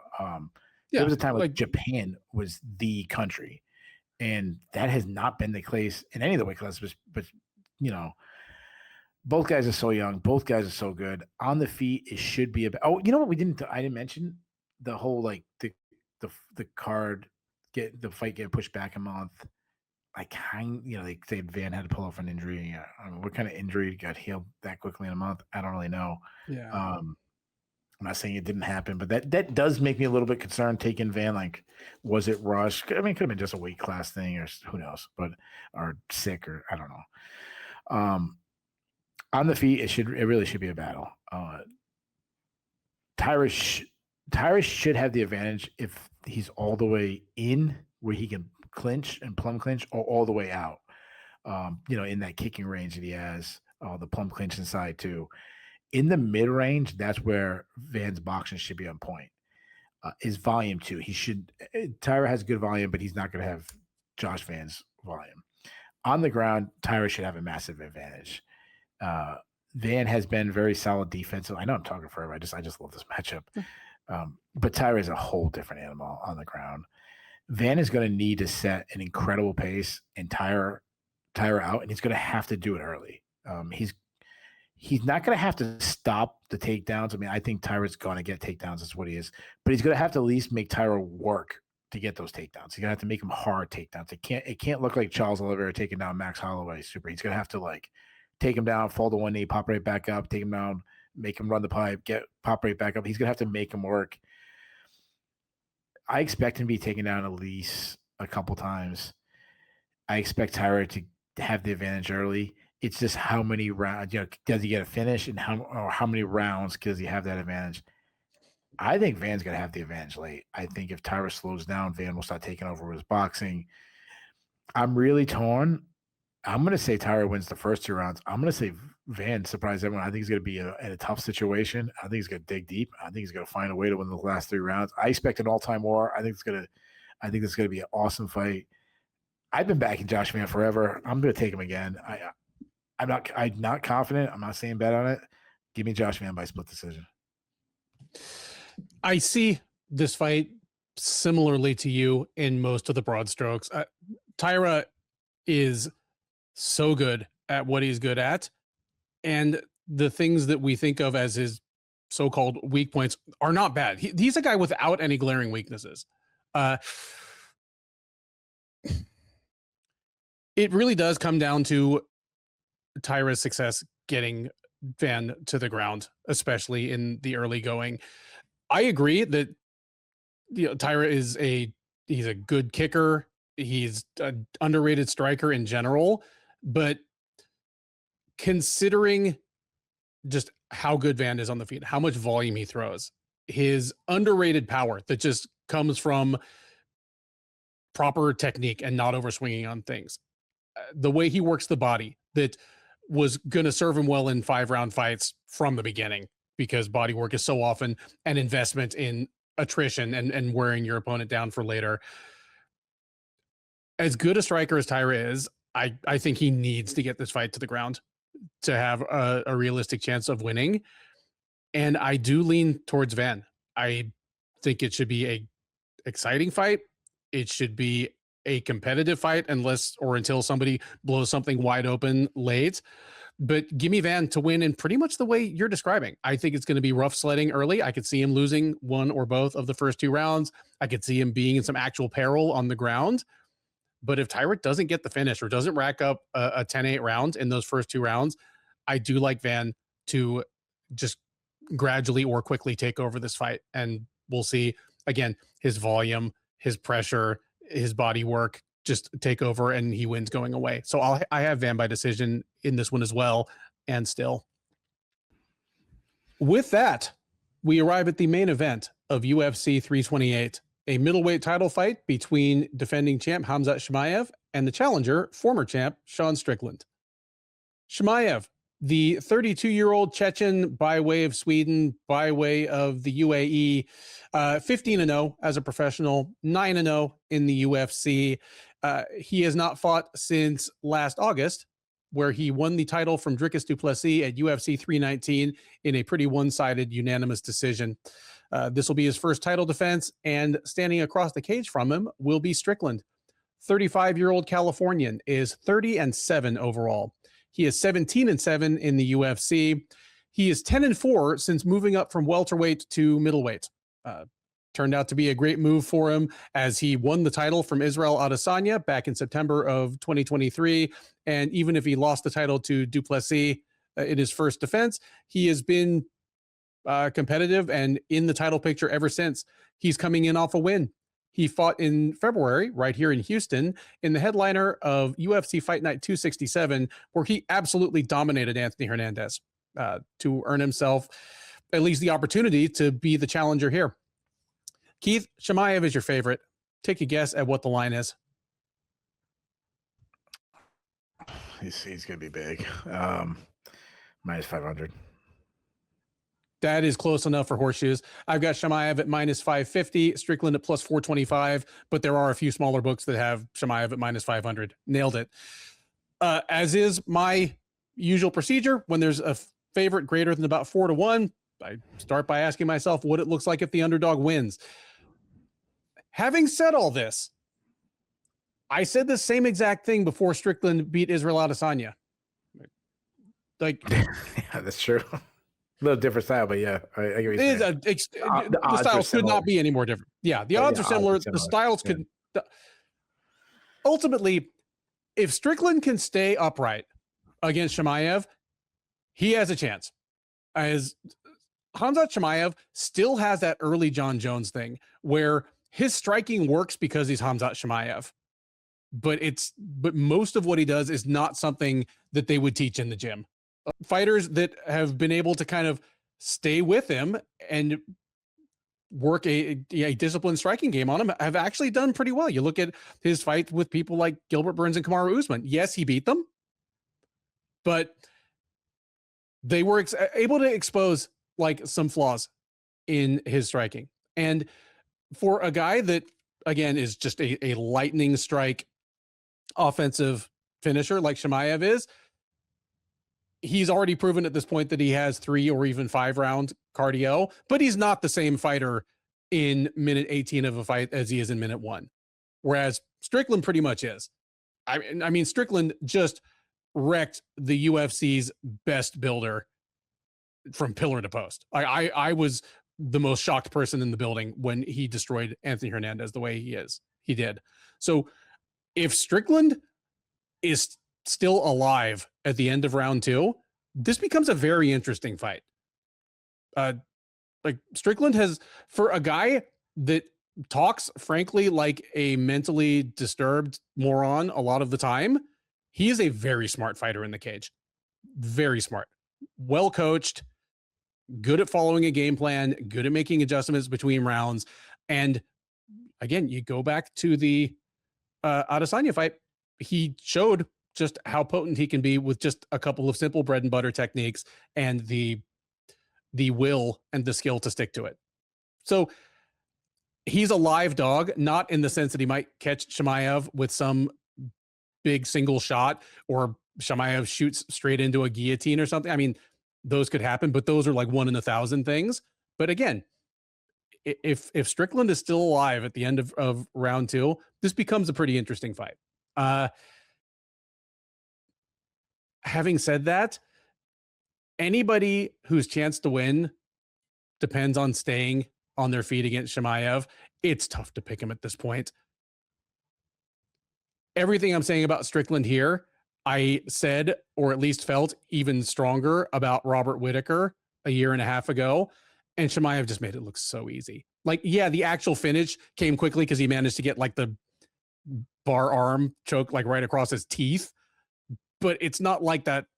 It's not like Whittaker was lasting long, even if that had been a conventional choke attempt. Like, if Chimaev can take you down that quickly, that early, you're basically toast. And then add to that Chimaev is one of the harder hitters on a single shot for shot basis with a wider variety of weapons than almost anybody in the division, even if he doesn't necessarily, throw the straightest punches or throw the most technical combinations. So yeah, the style matchup, the matchup of physical gifts really, really favors Chimaev, which is why the line is what it is. I think he gets it done. And as tough as Strickland is, yeah, so is Robert Whittaker. Like, give me Chimaev. I'm going to say he gets it done in the second round. I expect he's going to be able to take Strickland down because Strickland doesn't really have weapons that are going to make Chimaev afraid to either shoot a double from outside or just step in, clinch, and do an inside trip like Dagestani style. But I think Strickland's probably on the ground within the first 45 seconds of this fight. And he has an underrated ground game. I could see him surviving for a while, but just Chimaev is so overwhelmingly strong on the ground, so good at dropping huge shots, advancing position. I think he just overwhelms him. I give me Chimaev by second round submission. Yeah, this fight, I mean, I understand why it's the main event, even though I like the co-main event better. And obviously Chimaev's a big star and Strickland is a big star. Stylistically, I mean, Chimaev's going to be moved out to light heavyweight pretty soon. I mean, the guy's already a big middleweight, which is crazy because he was used to fight a welterweight. I expect him to, like, I wouldn't be surprised if he beats Strickland and then he goes like, I want to fight light heavyweight, especially because there's a vacant title and there's no one like, way ahead of the pack. Like I can see him in like 6 months from now, Khamzat Chimaev versus Alex Pereira for the 205-pound title. Who you got? Oh, that'd be fun. That sure as hell would be fun. Yeah. But I mean, I said vacant. I'm not saying Oldberg is vacant it, but yeah, maybe interim or whatever. But I could see him and like Paulo-Costa fight each other for the title. Chimaev is more well-rounded than he gets credit, but another reason, one, his wrestling obviously is sensational, but we haven't seen his striking much lately. When he first came on the scene, man, he was like starching guys and stuff. He almost doesn't strike anymore. When we saw him throwing his hands, he was marching down his opponents. He had quick hands. He was explosive. He throws straight shots on the plate. He has good power. But obviously his wrestling is so good. Again, I'll go on, not going off against Armin Sarukian again, but if when he goes to RFA, if they face him against high level wrestlers his size, to Chimaev's credit, and like he said, like I can't beat Kyle Snyder. Like I was very surprised by that. I was like, it's 100% true. But I actually like Chimaev a little more. If I'm like, way to like beat him. Now he said he beat Bo, which is insane. Bo would smoke him in a wrestling match. But and anybody who says otherwise is just stupid. Like in a freestyle wrestling match, Bo. If Bo takes it serious, because I've had those concerns about it, but Bo murders him. But you put him against like a Kyle Dake smokes him. But for MMA, and I don't want to go too off on a tangent, but in MMA, he has very fast entries. He's very good at, and what I mean is he's very good at being high up in a stance and then shooting on the hips. Where in wrestling, I always say this: you have to you can't just dive in because now you're crouched down. They have what they call the head, hands defense and head, hands, hips. And I always call it the head, hands, hips, heart, because once you get the hips, it's all about heart. You have to set it up. It's a different setup. So, but just going from your feet, diving into the legs, he's very fast at it. Not as technical as people think. Like I said, he kind of just dives in, but he makes up for it with his long arms to get to the legs. And while I don't really like his technique, he still takes everyone down. So some of it has to be he's extremely strong and he picks guys up, slams one of these. I mean, he threw Gilbert Burns. He also changed his tacks well. Like he cuts his different angles well. The best example of that I think was the Kevin Holland one where he was just following Kevin Holland's hips when Holland was rolling. He has smothering top control. He has no issue stalling on top. It's a way to kind of keep his gas tank too. I mean, he goes to like that Habib Dagestan handcuff position. He advances well position. We saw that against Usman. He put Dracus du Plessis in the crucifix like 10 times. He has hard ground and pound when he lets his hand go. Sometimes he'll just stall on top. But you mentioned he's got a big submission game. He got 6 subs. He caught Kevin Holland in a Darce choke where he just kept like adjusting it. And Kevin Holland's a very underrated grappler. And he just kept like adjusting it like 8-9 times. You mentioned the Robert Whittaker, he neck cranked Robert Whittaker to a submission. The way he wins, you're talking about Strickland. Is if he can keep on his feet. It's also if he can kind of go the Gilbert Burns in the Kamaru Usman route where Chimaev gasses and Strickland picks up the pace and wins late. Kind of similar to what I just said about Josh Van. The thing is, like we saw against du Plessis, he's learned to pace himself, and he showed. It wasn't the most high-paced fight, but he showed he had the cardio to go 25 minutes. If the fight is going the way he wants it to go. Yeah. Strickland, I mean, he looked great against Anthony Hernandez. Like you said, he's obviously a good striker. He slowly stalks his foe. Fairly technically sound. Stays relaxed, just touches. That's something he should do against Chimaev. Don't be looking for the big power shots. Stay relaxed, touch. He can cruise because if he isn't getting hurt, he's giving away rounds. I mean, I think the giving away rounds in the first fight against du Plessis in a fight was very winnable for him. And then, I mean, he wasn't even trying in the second. I don't know what happened in the second fight. But his lack of urgency makes rounds look close. I think that's what happened in the first fight. But like against Izzy, he's actually good at setting traps and catching opponents later in the fight because of it. He also did it against Anthony Hernandez. He is a builder. When he starts landing and he starts feeling himself, he picks up the pace. It wasn't the case in the second du Plessis fight, but I almost just want to throw that one out because, I mean, even his own coach talked about how terrible a performance it was.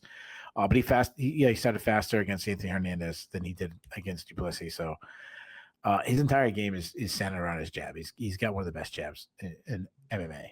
He follows with straight shots on pike. He keeps everything in tight, doesn't overextend on his shot, not many tells. He really isn't known for his power. Now, this week, I'm sure on the count, I always watch the countdown, but why? I don't know why. It's like tradition. I haven't got excited to watch one in forever, but I'm going to watch it anyways. But they're going to show him dropping Izzy over and over and over in the promotional packages and the build-up this week.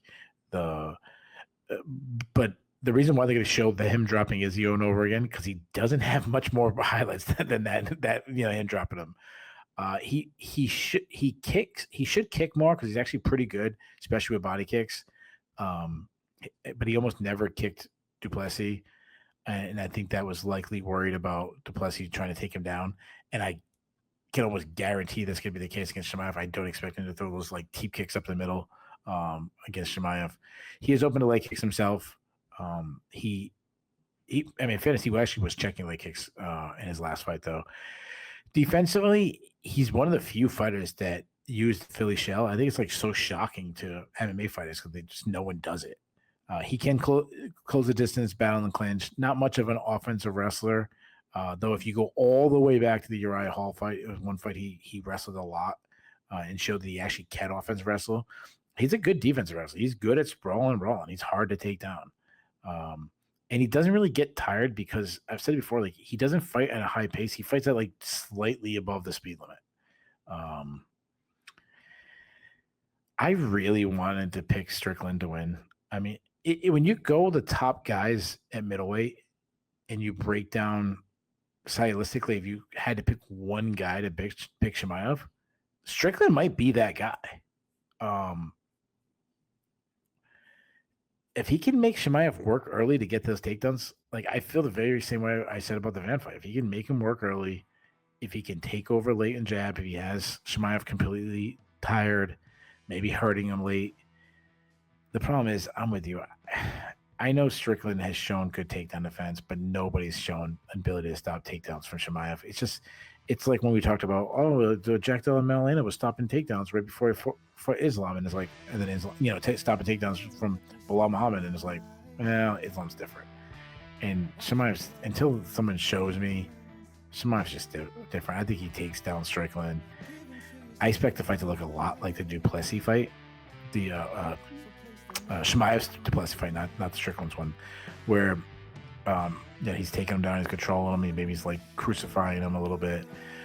I expect Strickland to show some more fight in him than he did against the second Duplessis fight, where because of how much backlash he got, I can see him getting frustrated, making a mistake, and I think he gets subbed. I'm going to go a little later. I'm going to say Chimaev subs him in the third round.